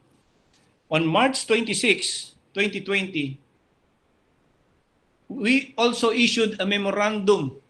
Ito po yung nagbigay ng hudyat sa mga kooperatiba sa buong bansa na tumulong unang-una sa kanilang membro, pangalawa sa buong komunidad at sa mga frontliners through the utilization of CDF, optional fund, and release of interest on share capital and patronage refund. By the way, sa mga bago po na nakikinig ngayon, ang CDF po ay Community Development Fund. Ito po ay pondo ng kooperatiba para itulong sa kanilang mga komunidad. Yung optional fund, pondo ng kooperatiba po para itulong sa kanilang sarili sa pamamagitan ng mga proyektong para sa kanilang opisina at iba pang proyekto para sa loob ng organisasyon. Yung GRF po, kapag medyo nalulugi na yung kooperatiba, i-utilize po nila ito, yung General Reserve Fund, and the ISCPR, yung Interest on Share Capital and Patronage Refund, and then loans and other assistance to cooperative members. So, through the memorandum, the CDA, the Cooperative Development Authority, announced that the cooperatives can have early distribution of the interest on share capital and patronage refund. No? And then subject to the two adjustments when necessary and to explore alternative means to distribute the ISCPR so as to ensure that the distribution process observes the enhanced community quarantine for COVID-19 under the guidance of local authorities and observing strict physical distancing. That's last March 26.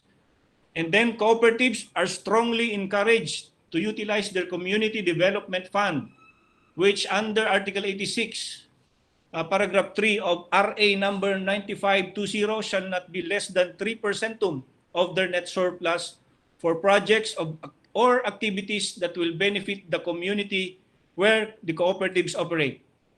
These projects or activities are those identified and included in the approved social development plan, with the exception, however, of those undertaken in response to the COVID-19 pandemic to reinforce prevention and control actions of the government. By this CDF, the Cooperative Development Authority assisted the government in fighting the effects of COVID-19. And then for the optional fund, which under Article 86 of the Code shall not exceed 7% may also be utilized by the cooperative if warranted by the circumstances for the benefit of its members and employees. This, however, must later on be confirmed by the General Assembly. And then if the cooperative chooses to use its optional fund, sabi po ng memorandum, or if the same is not sufficient for the intended aid purpose, additional fund assistance may be charged to direct expenses by the cooperative. And then for the accumulated reserve fund, ang sabi po natin, it shall be used for the stability of cooperative and to meet net losses in its operations. Thus, in the event that the cooperative incurs a loss during the year on account of this crisis on account of this crisis, only then may the reserve fund be used to absorb this loss or losses. Ang sabi rin po ng memorandum, emergency or calamity loans at interest-free or minimal rates of interest may be extended to enable the members to meet their needs, subject to the lending policies of the cooperative. And then the cooperative-owned vehicles and properties may be made available for use by members or of the community, of the cooperative or the community, especially during emergency situation in coordination with local government units. Mamaya po ikukwento namin kung gaano kalalim ang ginawa ng memorandum na ito sa pagmomobilisa ng ating mga kooperatiba bukod sa inisyatiba ng ating mga kooperatiba mismo sa kanilang mga lugar. On April 2, 2020, a memorandum was also issued on the compliance of Section 4, letter AA of Section of Republic Act number 11469, otherwise known as the Bayanihan to Heal as One Act, saying that all cooperatives duly registered by the authority which provide credit and other lending services are considered covered institutions under Section 2 of the said rule.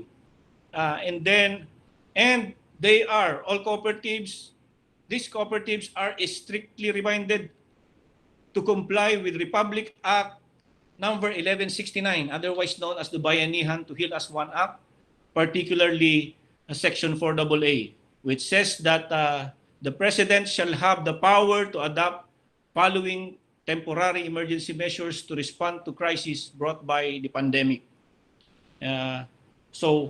Sabi po rito, just to be detailed, direct all banks, quasi-banks, financing companies, lending companies, and other financial institutions, including cooperatives as covered institutions, public and private, including the GSIS, SSS, Pag-ibig, to implement a minimum of 30-day grace period for the payment of loans. So, ganun po. And then, with penalties po yon under the Bayanihan Act, to Heal as One Act. Section 6 expresses the penalties. Even the refusal to provide the grace period has a sanction, specifically for presidents, directors, and managers and managing partners of these institutions. So that law was approved March 25, 2020. Then on April 6, MC 2020-05 was issued saying that extension with the subject extension of deadline of submission of annual tax incentive reports of cooperatives to the authority due to the COVID pandemic. Yung ating ATIR, considering the existence of national emergency arising from the coronavirus disease situation and in line with the extension granted by the BIR, the filing of annual income tax returns until May 15, 2020, the following guidelines are issued. Number one, all cooperatives issued with CTE or cooperative tax exemption are given up to May 30, 2020 to submit their ATIR for transactions covering the calendar year 2019. Cooperatives which adopt fiscal year as their accounting period are given 15 days from the deadline of the filing of annual income tax return to the BIR to submit their ATIR. So, cooperatives will still follow the procedural guidelines by Section 4, as enunciated in Section 4, CDA Memorandum Circular number 2019-06. On May 1, 2020, we issued a memorandum on the operation of credit cooperatives during the ECQ. We extended the information which comes from the omnibus guidelines for the implementation of the community quarantine in the Philippines, saying that credit cooperatives can now operate. In May 5, 2020, Memo Circular number 2020-06 amended and supplemented MC numbers 2020-04 and 2020-05, further extending the deadline for submission of required reports and annual tax incentive reports of cooperatives to the authority due to the pandemic, which amended the following memorandum circulars to extend submission of annual reports up to June 30, 2020. So, amended po yung MC 2020-04 and 2020-05. The CDA required reports are the following. After online submission using the Cooperative Annual Progress Report Information System, all duly signed reports may be submitted through any of the following means: personally, or through registered mail or courier services, or through electronic mail. But up to now, ladies and gentlemen, we prefer submission of reports through electronic mail or email. Annual tax incentive reports under the said circular, the soft copy in Excel format shall also be submitted to the email of CDA regional offices. Hard copies, however, may be submitted in the same manner as the CDA required reports. Again, the default is soft copy of submission. In submitting the reports through email, the following conditions must be met. Reports must be scanned in portable document format or PDF. The email should contain a declaration by the authorized representative of the cooperative that the documents submitted are authentic and that the hard copies shall be submitted to the authority within the prescribed period. It shall be understood, however, that the persons whose signatures appear in the documents as submitted shall be held accountable under the appropriate provisions of this code. So after the evaluation of the completed reports and payment of COC or Certificate of Compliance fee of 100 pesos, the COC shall be sent via email to the cooperative. Payment of COC may be done through the landbanklink.biz portal. It's an e-portal for our payment, and the original copy of COC may be claimed at the CDA office upon lifting of the ECQ. So on March 5, 2020, we also issued an MC number 2020-07 or extension of validity of period of validity of COC. Medyo kana po ito, no? And in line with the pronouncement of President Duterte on ACQ, certificates of compliance issued by the authority which expired on April 30 shall still be considered valid, subsisting until June 30. That's for the old COCs issued by the CDA nung nakaraang taon, which expired last April 30, 2020. We said that it is still valid. Those COCs shall still be valid and shall be considered valid until June 30, 2020. On May 13, 2020, MC number 2020-08 or the Memorandum Circular on Accreditation of Cooperative External Auditors and Cooperative Training Providers during the community quarantine period.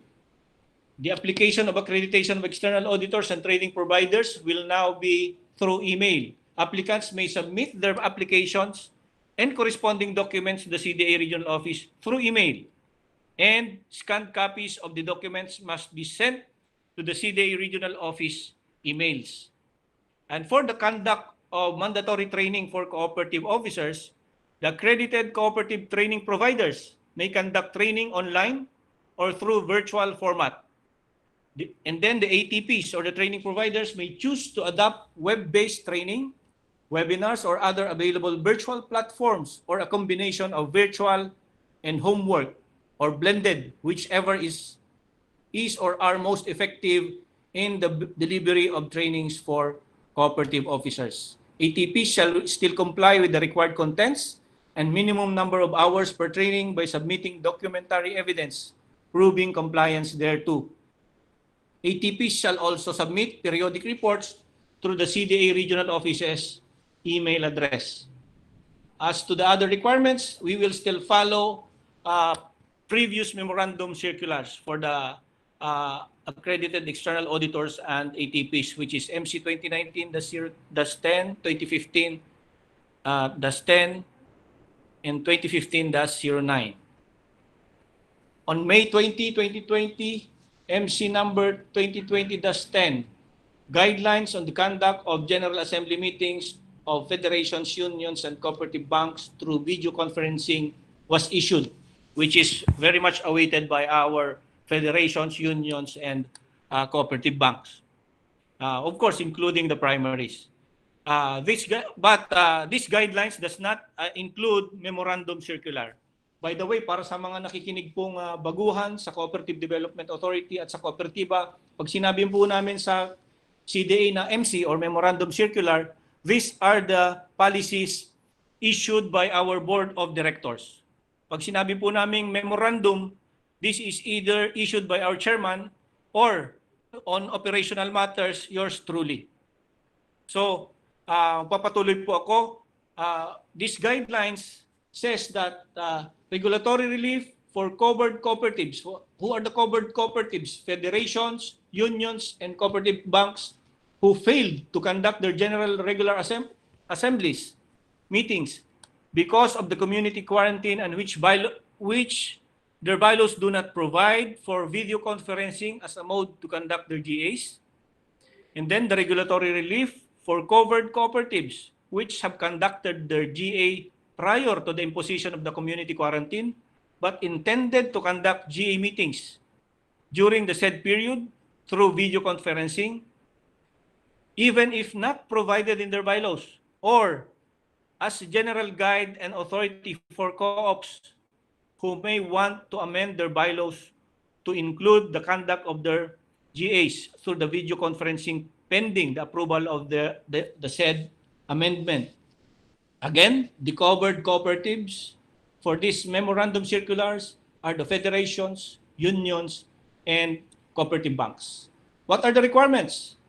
Letter to central office for those cooperatives who are registered and under the jurisdiction of central office, and all regional offices containing the following. Number 1, request to conduct the General Assembly meeting through video conferencing during the CQ, and then total number of members, quorum requirement, agenda, and statement certifying that items number 111.0 of the circular are taken into account. Another is board resolution resolving to request from the authority that its cooperative be allowed to avail of the regulatory relief. For this purpose, the meeting of the board of directors may be conducted through video conferencing, even if not included in the bylaws or policies of the cooperative, but subject to the rules on sending of notices, quorum, and voting requirements as provided for in the bylaws. These requirements shall be sent to the email addresses of the Cooperative Development Authority, central office or regional offices. And then on May 29,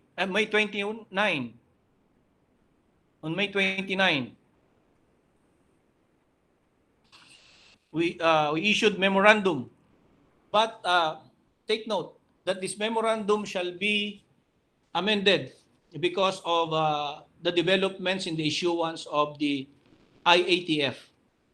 This memorandum says, the title of this memorandum is Automatic Extension of 30-Day Grace Period for Loans with Principal and or Interest Falling Due within the period of Enhanced Community Quarantine, Modified Enhanced Community Quarantine, or General Community Quarantine.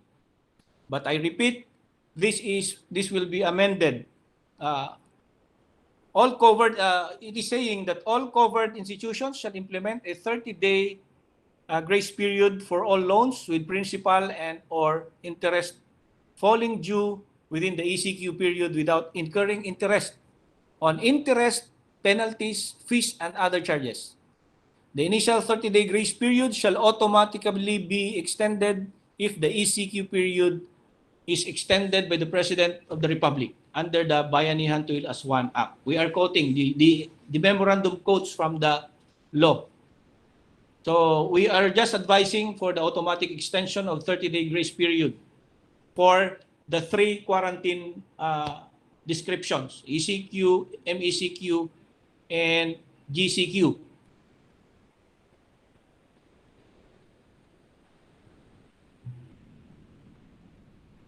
Okay.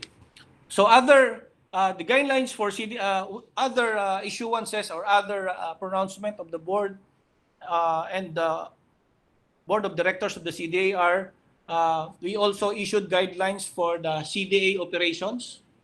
Internal po ito for the ECQ, GCQ, and the new normal, and then information dissemination intended for business rehabilitation of cooperatives and social amelioration of co-ops. In this information dissemination, we featured the programs of several agencies, partner agencies, so that we can also help specifically the cooperative members nationwide in accessing all programs of the government. So nag-announce po tayo ng programa ng DOLE, nag-announce po tayo ng programa ng DTI, nag-announce po tayo ng programa ng Land Bank of the Philippines, the Department of Agriculture, TESDA. Linagay po natin sa ating website and Facebook page in order for us to help inform all cooperative members through our information reach. And then the national government agencies and programs, as mentioned, are the following: DOLE Tupad and Camp Program, DA Alpas COVID-19 Program, DA ACPC 1 billion loan facility for plant, DTI Enterprise Rehabilitation Facility sa babago at pag-asenso, DTI Livelihood Seeding Program, and then Land Bank I-Rescue Lending Program. The CDA also is also a member of the IATF Task Group on Food Security under the leadership of the Department of Agriculture, Secretary William Dar, and its clusters, which is food, water security subcluster, and supply chain subcluster, and water security subcluster, and supply chain subcluster. The CDA is also a member of the Balik Provincia Program Council, thanks to the President for his Executive Order 114. And for the initial programs launch during this pandemic, we are reporting weekly to the Department of Trade and Industry, our mother agency, to Secretary Lopez, the weekly Bayanihan report to the Office of the President. The following are being reported weekly: our cooperative supply and value chain program, value chain readiness program, the CBMIS or the Cooperative Business Management Information System, and the website list of cooperatives operating along cooperative essentials, money remittances, and banking, and co-op participation in DA Kadiwa centers, LGU-initiated market outlets, online marketing, and the Cooperative Bayanihan program. We also report through the Bayanihan reporting the cooperative regulatory program, which is the regulatory relief and ease in cooperative registration program.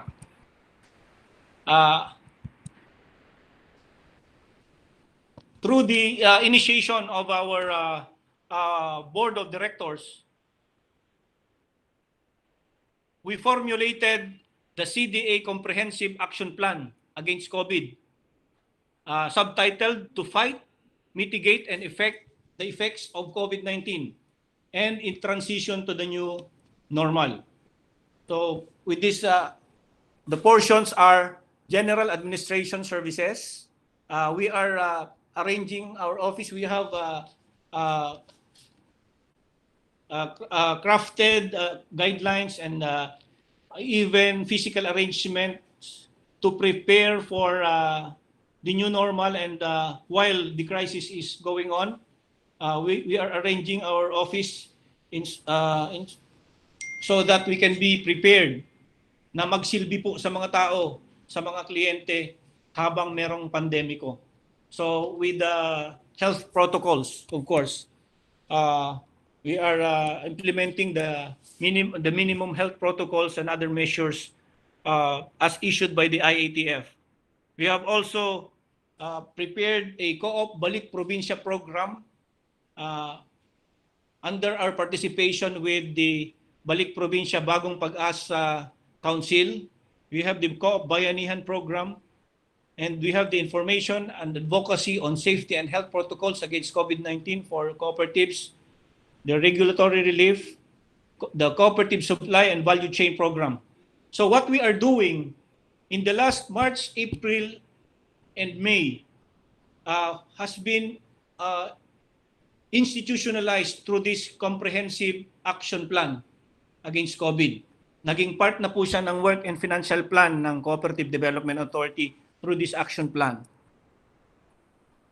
Bilang isa pong napakagandang balita, ito po ay ibabalita po namin. Ngayon nyo lang po maririnig ito, mga kasama, mga kababayan, at mga kasama po sa kilusang kooperatiba. Ang unang-unang nakakaalam nito, una ay ang CDA, pangalawa ang Department of Trade and Industry na amin pong pinagsasabihan ng report. At ngayon po, pati na po kayo. We are reporting through the Supply and Value Chain Preparedness Program the following.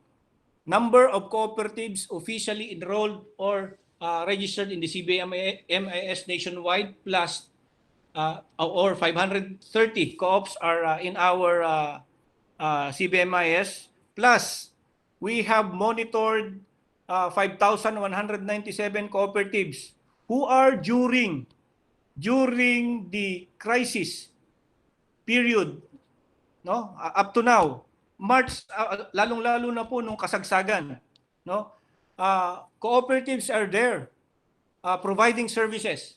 We monitored 5,197 cooperatives open and provided products and services to members or non-members communities during this time of national health emergency.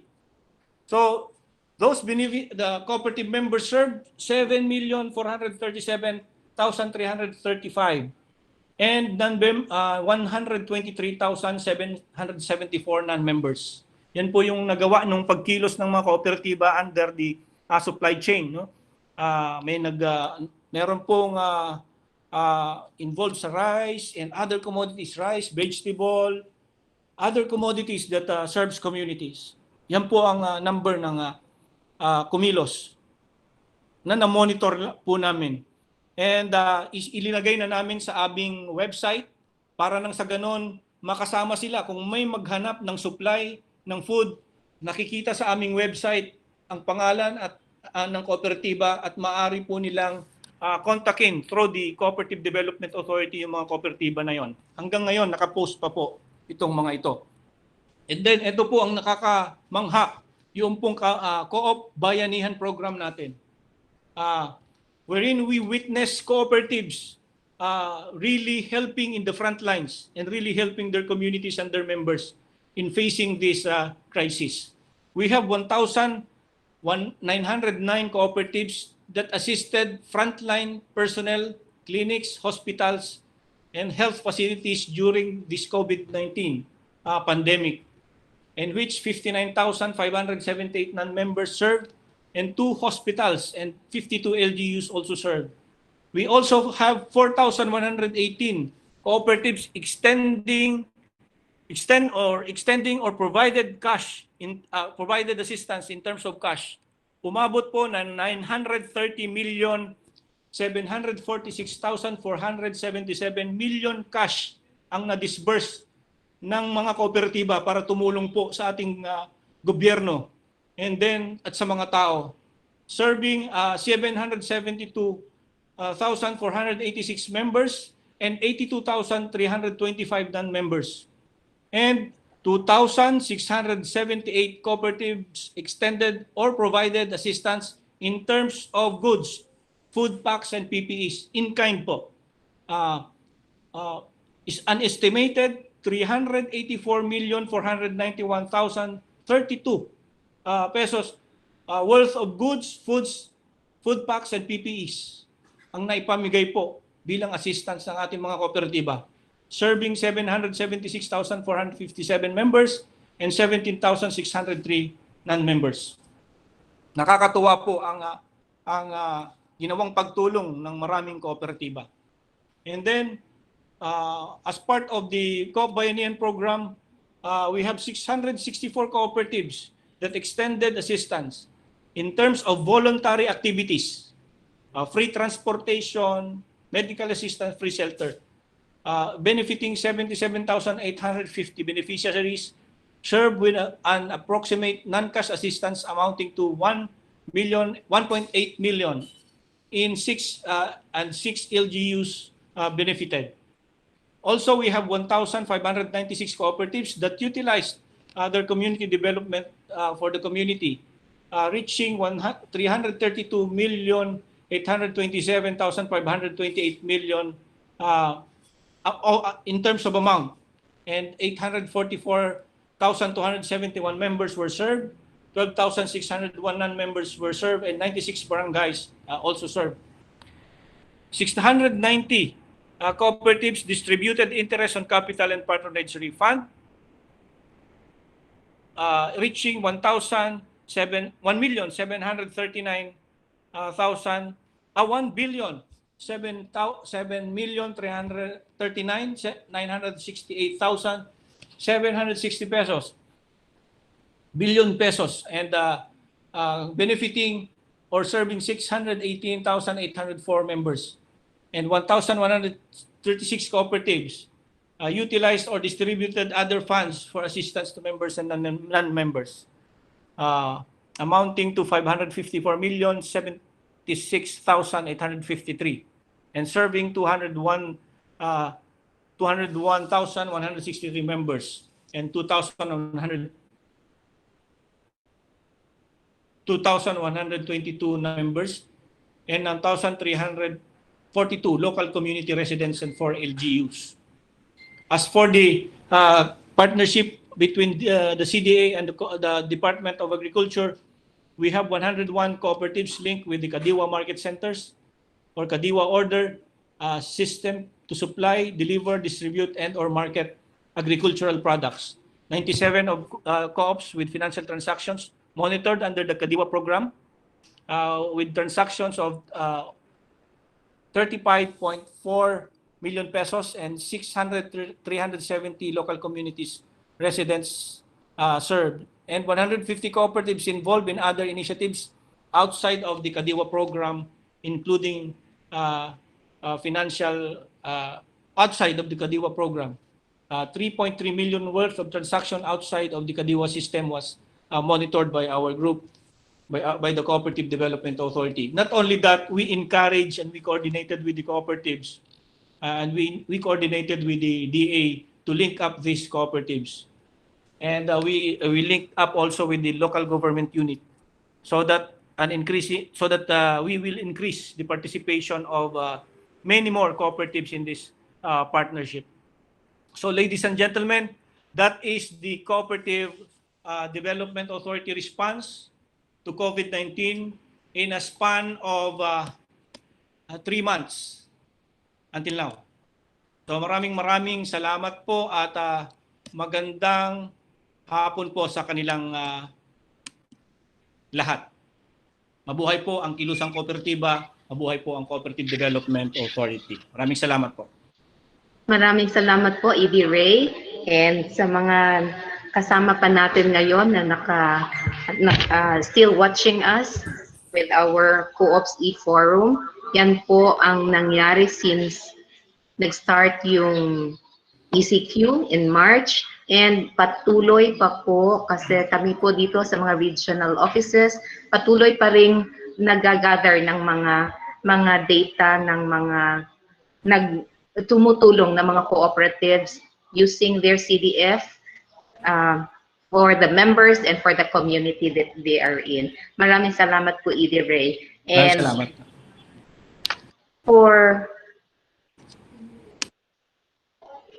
We will have here questions na post, na-gather po ng ating mga kasamahan. Meron pong mga questions na, yung most of the questions are related dun sa holding of the General Assembly, na para, I think it's clear na siguro yung sa presentation kanina ni Edie Ray, or do we need to raise the questions? Like, yung MC3 provided for a 3-month period, which is soon to end in June, and the presidential proclamation, if not yet lifted. Thus, primary cooperatives cannot yet conduct their GA. What will now be the governing rule on the matter? Suggestion for CDA to issue another MC, amending MC number 3, with a 12-month period, or when the said proclamation is lifted, whichever comes earlier. Parang nasagot mo na ito kanina, Edie Ray, na merong... Kanina po sinagot ni Chairman kanina po yan. Magkakaroon po ng board meeting on that matter para sa mga primaries. Para sa primaries at tinitingnan po, pinapakikinggan po ng ating board of directors sa pangunguna po ng ating chairman ang lahat ng suggestions para po input to the discussion of the board on preparing or in crafting the memorandum circular on that matter po. Thank you, Edie Ray. And meron po... If I may add, yes, sir. Yes, sir. Edie Ray, but I think the context or the mindset of the board on this follows this particular context. That while we give high adherence to the democratic processes of the cooperative in the conduct of the assembly, election, but you know what? Ang point po talaga natin ay mahalaga talaga ang health, ang that we be avoid from the harm to be done by COVID-19. And so along that line, that's really correct. Yan po ang context. Mahalaga po talaga ang health ng mga membro. And so if there is this directive that social gathering cannot be had yet, and then we have to really follow that. Yun po ang context. So I think that is what we should follow. Yun ang importante. Kasi mahirap talaga pag sumabog po ang pandemic, no? At dahil nag-GG assembly tayo, baka ansisihin niyan ang CDA. Kasi CDA allowed this eh. Yung mga ganun ba? Divide the rate. And so along that line, we have to be very, very careful. And we give paramount importance to the health of the members. So yun po ang context. In addition sa question, sir, meron din nag-question na if their primary cooperatives from Bicol have been inquiring on when they can be permitted to conduct their GA meeting, or that they can also be permitted to conduct their GA meetings through video conferencing or other electronic means. Actually, napag-usapan niyo ng board, no? For example, why is it that we zeroed in on the federations, unions, at saka co-banks? Because the number would be hindi masyadong marami. Pero natatakot po tayo pag ang magte-teleconference o mag-gather. How would you do that, for example, if your members would be by the tens of thousands? Would that be possible? Yun nga po we should be a little bit realistic. And so along that line, yun po napag-usapan ng board, and it took us a lot of time on discussing that. We actually balance it very well. Yun po ang katotohanan. Pero ang problema talaga is this, no? Is it possible for the primary cooperative with thousands of members to really go on teleconferencing? Yun ang that has to be asked from them. And if it's possible, then how can you do that? That it will not deviate from the essence of democracy. We have to say na talagang may participation. Yun naman ang importante. And so along that line, I hope that the cooperatives would understand that while the board is so concerned with this, pero po binabalance po talaga natin. How would that be possible? For example, a certain cooperatives would have about hundreds of thousands. Would that be possible? So yun po ang context, no? dapat po maintindihan natin yan. Kaya nga po, while the board is so keen on really responding to the call of the times in what is in the best interest of the primary cooperatives. But again, we have to really analyze that very well. But be that as it may, no, if there are cooperatives, the primary that would really justify that that they can really have a good representation, na kahit na tens of thousands yan, how do you do that? Perhaps that would be a subject of some analysis, Ms. Glo. I think to our colleagues, yun po ang kwan. And if there are other things that our board would like to add, yun po ang context, if I may. So thank you. Yes, sir. Thank you, sir. And another question po from Attorney Britannico. Ang concern ko lang, assuming na allowed na mag-extend ng grace period during GCQ, will it really work for the interest of the members and the cooperatives? Under IATF Resolution number 38 and the IRR for Section 4AA of RA 11469, what is due during the month where grace period was allowed will be distributed over the remaining months of the lifetime of the loan, lalo nang lalaki ang babayaran ng members monthly once matapos na ang GCQ. Will it really work for the interest of the members and the cooperatives? Well, actually, no, if I may, actually, we have to put that in a certain context. For example, if Attorney Britannico is saying that if CDA will be flexible and a little bit liberal on this, then this will be the consequence. Kasi po, there are a lot of school of thoughts on this. What if the other cooperatives will think otherwise? Not thank you so much, CDA, for allowing us kasi it's time of pandemic now. We are very low in economic activity and the loans cannot be paid at that. Pero it can be collected at that. Pero sabi ng Attorney Britannico, but the longer you delay that, the bigger will be the responsibility. Kaya nga po yun ang puwan In that context, siguro, we have to hear the details. Sabi ng Attorney Britannico, yun sabi nila, the devil is in the detail. And so if, for example, Attorney Britannico can give us thorough analysis on this, perhaps, no, that can, and then this is applicable to the cooperatives. Kasi the other school of thought, another cooperative may also say otherwise. And so kami po sa CDA have to balance that very well. There might be those that will applicable to a certain cooperative, but it will not be proper to another one. Kaya yun na po yan Pero it cannot be generalized. No? Siguro, I'd like to ask Attorney Britannico if he has other approaches. Like for example, say, okay, you'll be allowed to pay, pero by that time, malaki na nga ang babayaran. So ano ang better alternative? Baka sabihin ni Attorney Britannico, kung ganyan, siguro naman there are some months na hindi nagbibigyan ng interest yan. Ang litas, baka pwede may mga ganong pan. Kasi yung sinasabi, na-discuss namin yung kapon sa Congress, di ba, Edrek? Yung tanong sa Land Bank. Yes. Will you, for example, allow us to delay payment? Will you still impose the interest? O, yung mga ganyan ba? Sabi naman na baka naman, CDA, what is your answer?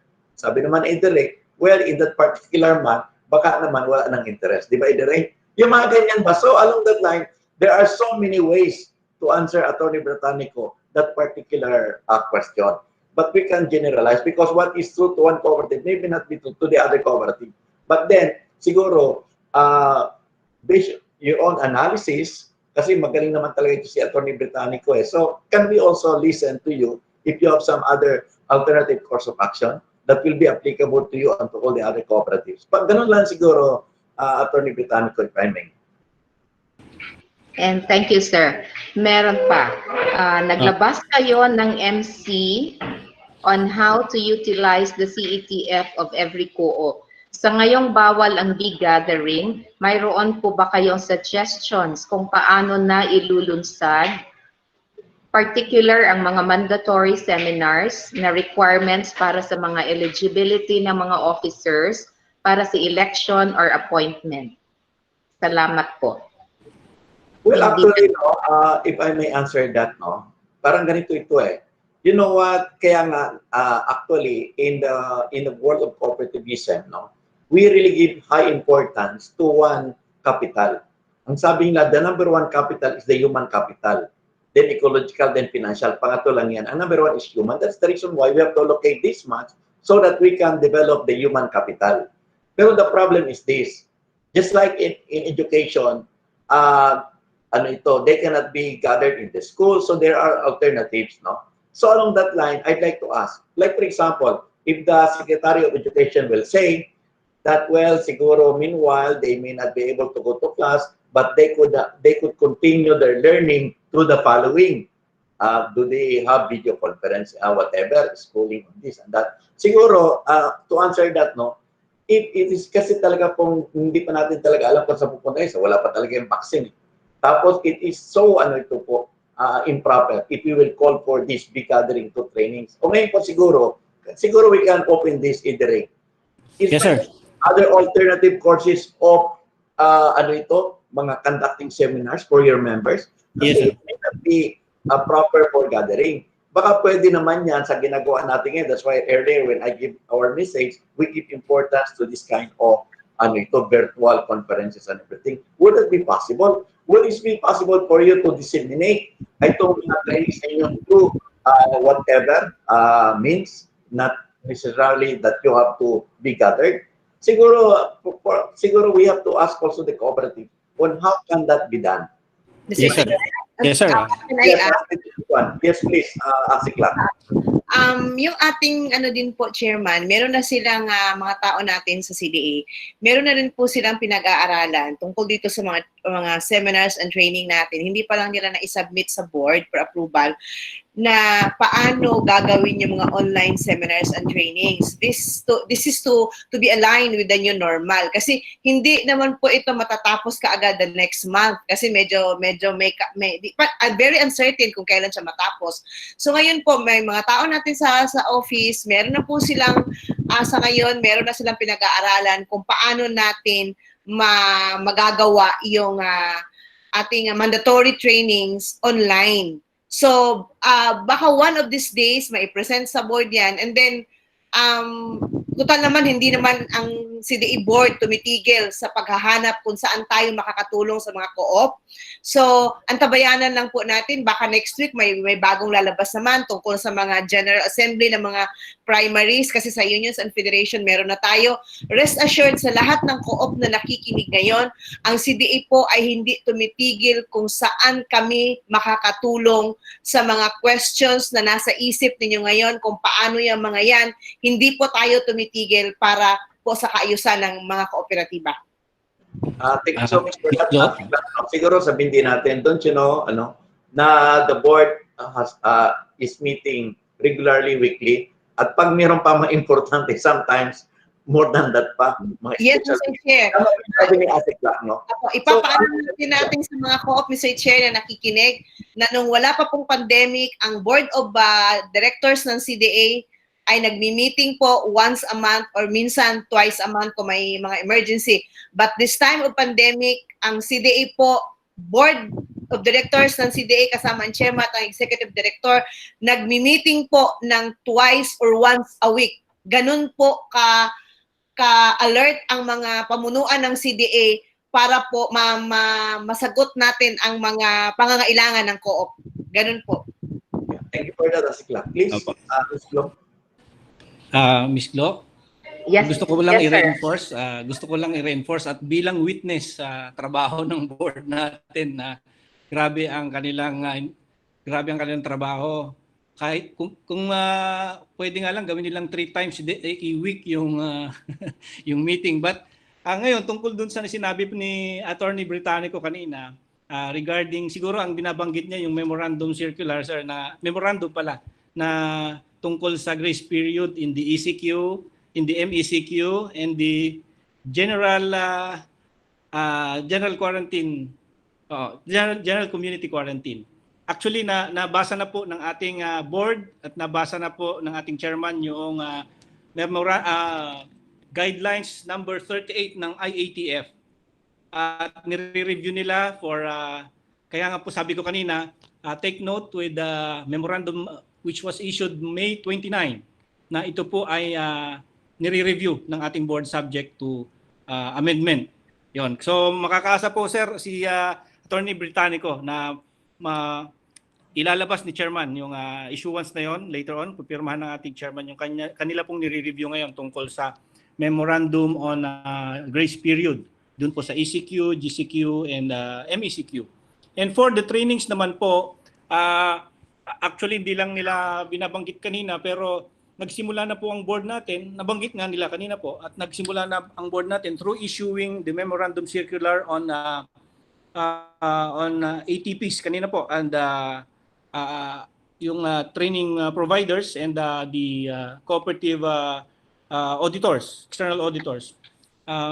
Una, online submission of reports, pero nabanggit po doon, ang sinabi po ng board, pwede na kayong mag-devise ng online trainings. Ang sabi po. So, yung sinasabi po ni Chairman kanina, actually, ay totoo po, talagang nagde-devise, kaya may mandato na po sila na mag-devise na po ng trainings. Dito naman sa CDA proper, magsisimula po kasapagkat pag-uusapan po ng ating Board of Directors, palagay ko bukas sa kanilang board meeting, yung pong PRS, on alternative na sir, yung hindi na online na po ang pag-uusapan natin na mode of training bukas sa kanilang board meeting. So unti-unti po lahat ng question ninyo on how will you tackle the trainings, is it by webinar or is it by person, face-to-face? The CDA has an answer already through the pronouncement of our chairman kanina, nakita naman at si Ma'am Lac Pardillo. And then through the answer of the whole board in formulating the cooperative comprehensive action plan against COVID, which doon po nakaplano na lahat ang Cooperative Development Authority na pagkaroon ng mga alternative trainings. So yun po yung binabanggit ni Chairman po kanina. Binanggit ko lang po yung dokumento na ginawa po nila sa board po under the leadership of our board. Yes, sir. Very good. Yes, sir. Thank you, sir. Thank you. Thank you. Thank you, sir. Thank you, Edie Ray. And another question po from IMPC of Silang Cavite. Since the co-op closed the business during ECQ and no income during that time, how can we address our members' regular savings deposit and term deposit on their interest?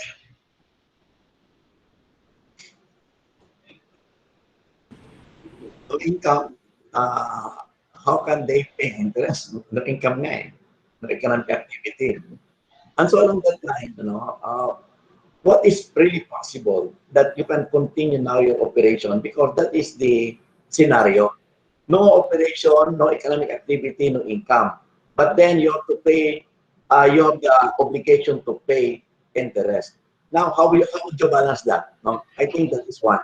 And so along that line, if we look at it this way, if the board will say, but you have to pay, so the members will be very happy. So, how would you balance that? I-balance ko natin maganda. Kasi, this is very, abnormal times, no? Pandemic. You have no economic activity. And so along that line, is it possible for you to now recommend to CDA na is it possible for us not to pay the interest because we have no income? Yung mga ganyan eh. Kasi for us, no, we cannot just say like this, open your mouth and then lunukin yan, hindi pwede. Kailangan po merong analysis. We cannot just say that. Kaya nga siguro, then, this is the scenario. You have deposits of your members and you have the obligation to pay interest, but you have no economic activity. And so malulugi kayo. And so, for example, so how you now balance? For us, no, sa CDA being a regulatory agency, perhaps we have to hear two sides, divide the rate. Pakinggan natin. Ano ba ang kwan? Baka kasi kami, pag nag-decide kami, and we will issue, for example, we issue a circular, you have to pay the teacher obligation. Matutuwa ang mga membro, magagalit naman kayo sa amin. Pag sabi namin huwag, baka naman magalit sa amin ng mga membro. I-balance natin kung mabuti, but that is the reality of the times. Di ba, Ederay? So, yes, ito ang pa natin, if I may. Yes, sir. Yan ang pa namin. No? Thank you, sir. Thank you. And meron kanina yung sa ano yon sa savings and sa deposits. Ngayon naman po sa salaries. Co-op employees did not receive salaries, no work, no pay during ECQ. Applied for DOLE's camp program but did not qualify. Are they not eligible for salaries from co-op if not eligible from DOLE's camp? Actually, no, these questions, no, are being raised not only by the cooperatives, no. It is being raised by all various business. Doon nga sa Amerika, may looting na because they are not being paid and everything. Kaya nga po, medyo medyo very complex ng problema. And so along that line po, no, let us now study very well what is in the best interest of the cooperatives, of the economy, of every members. This should be balanced very well. Now, the questions should be a subject of thorough analysis, if I may. Siguro nga po, no, Idrik, and I suggest, baka po ikaw natin ito. Kasi, for example, I would like to throw back the question to ano asked that. What is your recommendation? I'd like to ask the other cooperatives nationwide, if you are given this particular scenario, what is your recommendation? Kasi po, if we, for example, will say this and that, it will make some happy, it will make others sad. For example, look at America, different kind of concept. President Trump will say this, then another will say that, and then ganyan. So, it is not that easy. And so along that line, siguro ganito lang po natin, no? We'll play it safe. If, for example, we have some questions like that, and you know what, we are living in the most abnormal times. This is very unique scenario now. Siguro, if I may, I just would like to say na, let us be a little bit broad-minded and comprehensive in our own analysis. If there are some questions like that, sir, siguro po, if I may, we would like to ask, no, Idere and my honorable highly esteemed members of the board, Yes, perhaps you can give us a full picture, because in our cooperative, this was happening. And so along that line, so what could be the best approach? Perhaps my first question would be like this: what is it that you would like to do? Siguro, ito natin Idere, no? So mga ganun na. Then, sa board, alam mo naman, we have been meeting. And if it needs the imprimatur from the board, then we will subject it to a meeting immediately, Idere. But you should have an input. Kasi po, we follow the democratic process here, di ba, Sikla? We do not just impose our will. Makikinig po kami sa inyo. Yan po ang namin democratic process. Mr. Chair, can I also add? Yeah, please. Yung sa question nila, no, na yung co-op ay pwede bang kasi wala silang sweldo, parang they wanted to receive the salary yung 3 months na naka-lockdown tayo. Yung ba, Ms. Glo, yung tanong? Kasi Yes, ganito, inupuan natin sa DOLE yan, ano, as a cluster head ng labor. Inupuan natin sa DOLE yan. Ang agreement po kasi is kung kaya mong sagutin yung, kasi isa lang yan private ka, co-op ka, or cooperative ka, or yung corporation ka, pareho lang ang treatment ng DOLE niyan. Kasi when it comes to labor, talagang wala tayong magagawa dyan kung hindi sumunod sa DOLE. Ang treatment ng DOLE niyan, kung kaya mong sagutin ng sweldo ang iyong mga tao habang naka-lockdown, okay yun ang agreement. Pero kung hindi mo kayang sagutin at within the range ka ng sinasabing small and micro co-op at qualified ka, tinutulungan ka ng DOLE sa camp. Pero pag hindi ka qualified for some reasons, hindi na natin alam yun dahil sa DOLE yun. Pero yun nga po ang agreement, kung kaya ng isang business sagutin yung sweldo ng tao within 3 months or 2 months and a half, sasagutin mo yon. And ang CDA naman, may mga provision na binigay doon kung paano sila gagastos ng pera. At kung pagdating sa dulo, kung meron silang aid doon sa kanilang mga empleyado at nagsobra sila sa budget, tinuruan din sila na at the end of the year, doon sa kanilang financial statement, ano ang treatment doon. So, ako, walang reason na hindi alam ng co-op yun sa mga officers kung makita nila yung DOLE issuances and CDA issuances, pag binasa nila pareho yon, alam ko makakakuha sila ng idea how to do it. Hindi ko lang alam paano yung sa management ng co-op kung talaga bang i-allow nila o hindi. Actually, nasa management ng co-op yun eh. Kasi may issuances pareho ang DOLE at ang CDA. Pag pinagtagpo nila yon, makakakita sila ng solusyon. Yun po, Mr. Chair. Ms. Glo? Yeah, thank you so much for your ASEC no. Pero I think if that's the mindset of the DOLE at that, siguro ikaw natin. I think ang kanya is that the foremost question will be the capability of the cooperative to pay even if there's no operation. Yun yun eh. Kung baka sabi ng cooperative, oh sige, we'll pay but we have to close. Kasi lugi na tayo. Yung mga ganun ba? So I guess that is the mindset of the DOLE. But yung sabi ko nga kanina, yung tama naman sabi ni ASEC na kailangan isidyohan din natin mabuti. But we need input from you. Yung mga kwan talaga, other information. For example, yung sabi ko kanina eh. Based on that, what is your recommendation? O, mga ganun ba? What are the scenario ahead if you will do this and you'll do that? A little bit kwan ba? Comprehensive. Okay? So, thank you for Sir, that. sir, if I may add, sir. Yes. Siguro, batay dun sa sinabi ni Chairman at sa sinabi ni Ma'am Lac Pardillo po kanina, subukan na tingnan ninyo ng mga manggagawa, pakiusapan nila ang management ng kooperatiba na tingnan yung financial statement, tingnan nila yung optional fund. Kasi may ibinigay na memorandum ang CDA na tingnan ninyo ang optional fund ninyo para tulungan yung mga manggagawa at saka yung mga ibang membro ng kooperatiba. So, ang assignment ninyo ngayon ay tingnan yung optional fund. Funded ba ito talaga? Kung funded yan, pwedeng pagtulong-tulungan na maging source ng benepisyo ng ating mga manggagawa sa kooperatiba. Thank you, sir. Thank you, Ma'am Lac. Thank you, Yusek. And we have another question po. If Community Development Committee be made mandatory, in addition siguro dun sa present na committees ng mga Community Development Committee be made mandatory.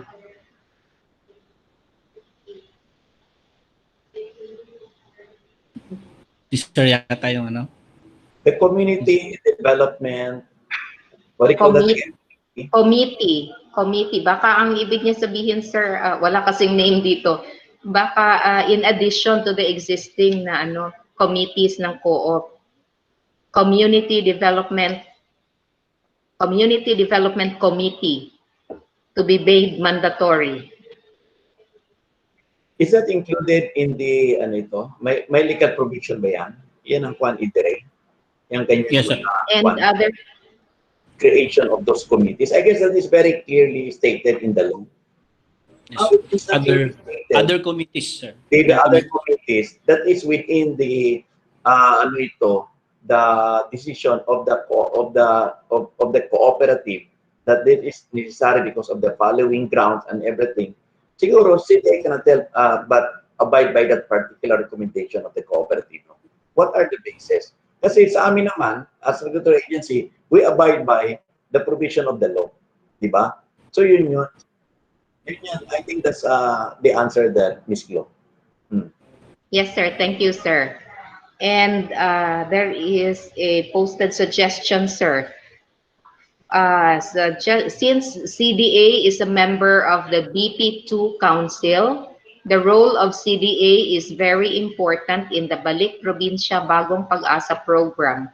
In view of this, there is a need of a strong partnership with the cooperatives and the LGUs. From Edwin Bostillos.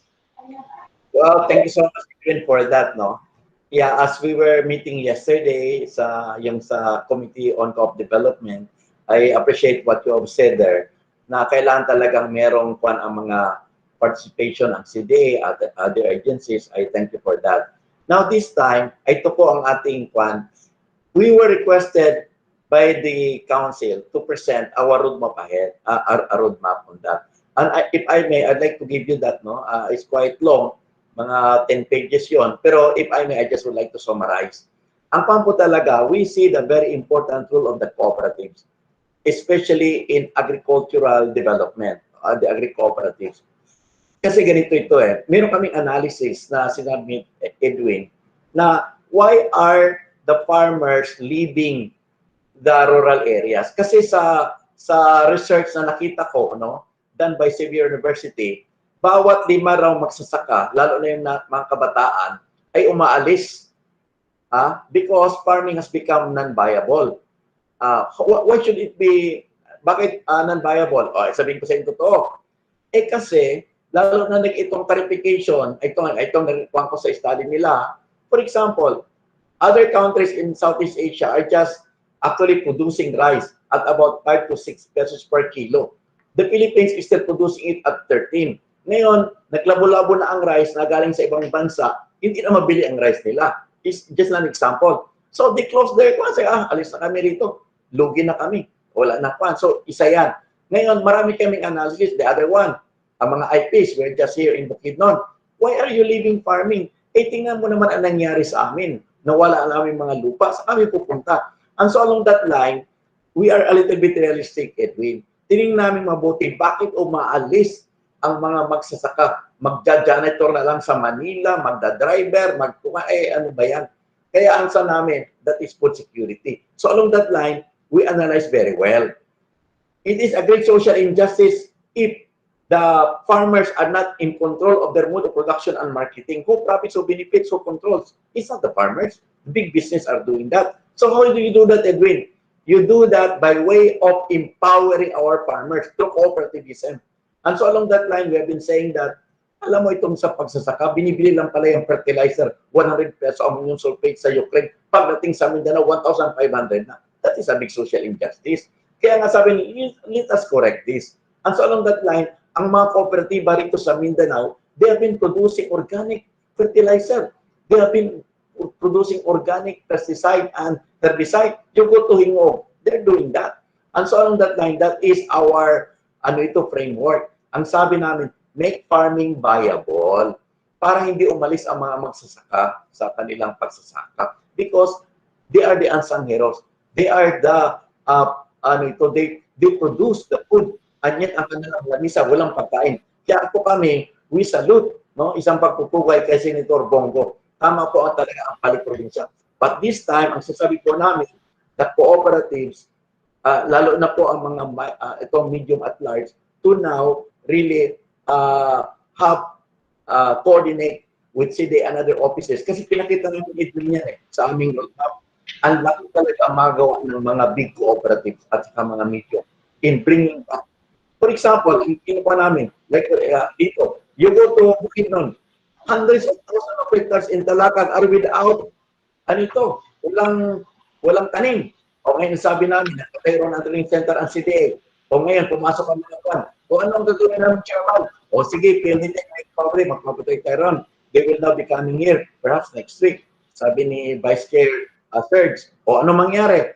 Pag nagtayo sila ron, yung 100 of thousands of hectares nila na walang tanim, matataniman. Paano matataniman? Kailangan nila ng capital niyan. O big cooperatives, pwede ba? Magtayo tayo ron ng nursery, maglagay tayo ng coffee plantation, maglagay tayo ron ng kakao, maglagay tayo, yun ang ginagawa sa other part. O hindi sila babalik. Babalik sila. But this time, it should be in coordination with the cooperatives. Yun po ang pinakitang roadmap and makikita po nila. It's so amazing. Pati nga ang mga former combatants of the MILF are now coming back. Imagine that. So yun, so yun ang pa natin. If we say, give you all of this framework na sinabi. So thank you so much for that, Edwin. Okay, very good. I think this will be, we are at 4:39 p.m. and we're still in with our Co-ops e-forum. We're still running live, but I think we will be entertaining just one last question, sir, or one reaction. Good afternoon. I think co-op business continuity plan should be the first priority for co-ops to move on. This is from Marilyn Casinas. It's just her comment, and this will be the last. I will give us a clock the last. Yes. That's why. Oh, Idire. Yes, sir. Co- Business continuity plan daw, ma'am. Co-op business continuity plan should be the first priority for co-ops to move on. Oh, actually, sa co-op yun. Ah. Nakita nila, kasi yung co-op business plan ng individual cooperatives, hindi kasi pwedeng panghihimasukan ng CDA yun. Tama ba ako, Chairman? Tama. Nasa kanila if they observe that they need the continuity plan dahil sa pangyayaring ito, sila po ang dapat na susunod. Hindi po pwedeng diktahan ng CDA na yan ang dapat, no. Kasi may autonomy ang cooperative sa pagpapatakbo. Hindi po si CDA manghihimasok nun. Sila po ang nakakita kung ano ang mas pangangailangan nila. Yeah, tama si Asiklat. They are the primary stakeholders. And they could Dugtungan ko lang, i-reinforce ko lang yung sinabi ni Ma'am Lac. Tama yung ano. Actually, sa kagustuhan ng CDA na ang mga kooperatiba ay siyang maging magtakda nung kanilang gustong pamamaraan ng business continuity, ay meron tayong mga ihinanda na business community training, business continuity trainings. Meron din po sa guidelines natin na ang kooperatiba ay tutulungan ng Cooperative Development Authority patungkol po sa paghahanda. So sa atin, yung environment, the regulatory or the policy environment regarding business continuity for cooperatives, yung tayo sa CDA ang naghahanda, pero through trainings, through encouragement, and then ngayon, ang kooperatiba naman ang dapat gumawa ng kanilang mga dapat gawin sa kanilang mga lugar dahil binigay na ng CDA kung ano ang direksyon patungkol sa kanilang business continuity at kung paano gawin. So yun po yung ating sagot po dyan. Thank you very much, Edie Ray, and thank you very much, Sir Orlan, Asek Lac, and all of our si Asek Lazaga is still on. And Yes. May sir. Thank you. Last one thing, ma'am. Can I still give some inputs? Yes, sir. Sa ngayon po, we are in close coordination with the Department of Agriculture, DTI, at yan po ang sinisikap namin na maging successful ang aming linkaging from small co-op to big co-ops. As a matter of fact, nag-ano po kami last week, at kinausap namin ng Mayor ng Dolores kung saan humingi at nag-apila ang isang yakap at halik cooperative na kung maaari ay matulungan sila sa kanilang agricultural crops. At nagsuggest po kami na magkameron at buhayin muli ang Bagsakan Center upang sa gayon ay ma-connect na namin kung saan naman napakaswerte naman namin at rumisponde kagad ang ilang malalaking cooperatives na handa silang kuhanin. So tutulungan po natin hanggat sa ating makakaya ang maliliit na co-ops para naman sila ay makaahon sa minimiti ng CDA na maalis ang kahirapan sa bawat kooperatiba. Miss Glo? Hello? Yan lang po. Hello? Yes, sir. Thank you very much po. Thank you very much. Miss Glo? Yes, sir. Mayroong text lang former BP, Land Bank BP Rogelio Dical, and Yes, sir. si kaibigan natin si Mr. Nick Jimenez tungkol sa General Assembly. Rest Yes, sir. assured po na gagawa po ang Board of Directors po natin sa pangunguna po ng ating Chairman, Yusek Orlando Rabanera, ng memorandum circular. Mag-i-issue po sila ng memorandum circular on primary cooperatives for General Assembly kung paano natin i-treat. So, nakaringgan nyo na yung mga pangunang ni Chairman kanina, alam nyo na kung saan ang direksyon. Ano po? So, kaya lang di pa nila isinusulat. So, Yes, sir. abangan ang susunod na kabanata po. Yes. Very nice. Pwede kong dagdagan yung sa General Assembly. Yes, sir. We have already been discussing regarding that matter, and for several circumstances in the board, I have already proposed na i-postpone talaga yan, yung General Assembly, until such time na may cure na ang COVID. So, klaro naman yung memorandum circular na i-release natin until such time na i-left itong national health emergency. Doon din pwede pa. magkaroon ng General Assembly or in time na kasi extended yun eh.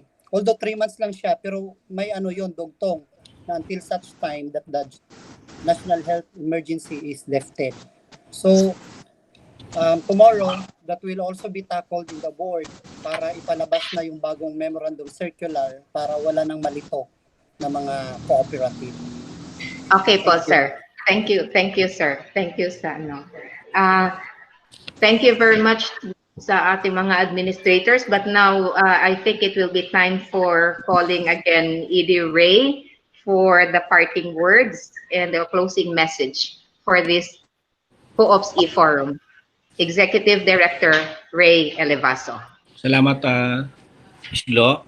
Sa ating pong Chairman Orlando Rabanera, and all the members of our Board of Directors, CDA Board, and CDA directors all over the country and in the central office and other staff, and to all of you, mga kasama natin sa Kilusang Kooperatiba at sa mga baguhan na ka-Facebook natin, mga ka-Facebook sa CDA Facebook.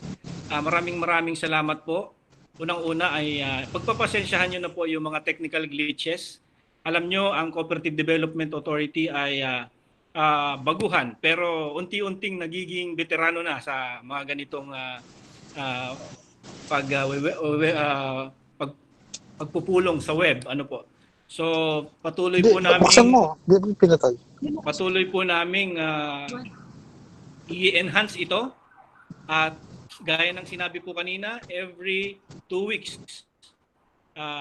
we will have the e-forum, the Co-ops e-forum, and maasahan nyo po na lalawak ang mga pinag-uusapan at hanggang pupunta tayo sa mga clusters na kanina ay nabanggit. Kung napapansin nyo ang ating mga assistant secretaries, may mga cluster. So tuloy-tuloy po ang ganito natin, magiging detalye po hanggang sa cluster groupings natin ang mga usapan. So manatili po tayong patuloy na sumusubaybay at ibalita po natin, palawakin po natin ang reach ng Facebook ng Cooperative Development Authority ng information hanggang sa abutin natin ang milyon-milyong tagapanood at tagapakinig at taga-mention ng mabuhay ang kooperatiba sa Pilipinas. Magandang hapon po sa inyong lahat. Buhay po kayo.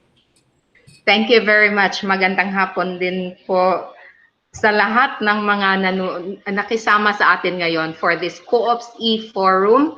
Soft launching will be running every 2 weeks, first Wednesday and third Wednesday of the month. So expect us for the second edition on June 17 at 2 to 3:30 p.m. Pasensya lang ngayon sa medyo nag-over ang time kasi nga it's the first time and hindi pa naayos yung mga technical glitches kanina. But for the next time, we hope to do better, and we see you again for the next Co-ops e-forum brought to you by the Cooperative Development Authority. This is Gloria V. Barrido of CDA Cagayan de Oro. Good afternoon, magandang hapon, magandang gabi, magandang araw sa lahat na nakisama sa amin. Maraming salamat po at mabuhay ang kooperatiba. Bye-bye. Thank you so much. Thank you.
Hi, Ma'am Glo.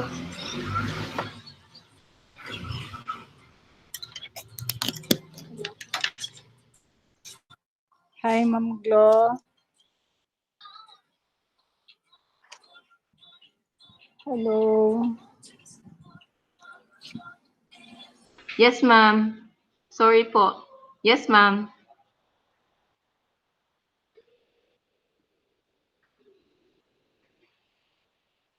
Wala man.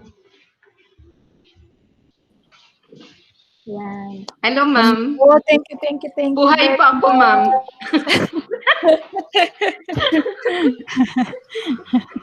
Kumusta po?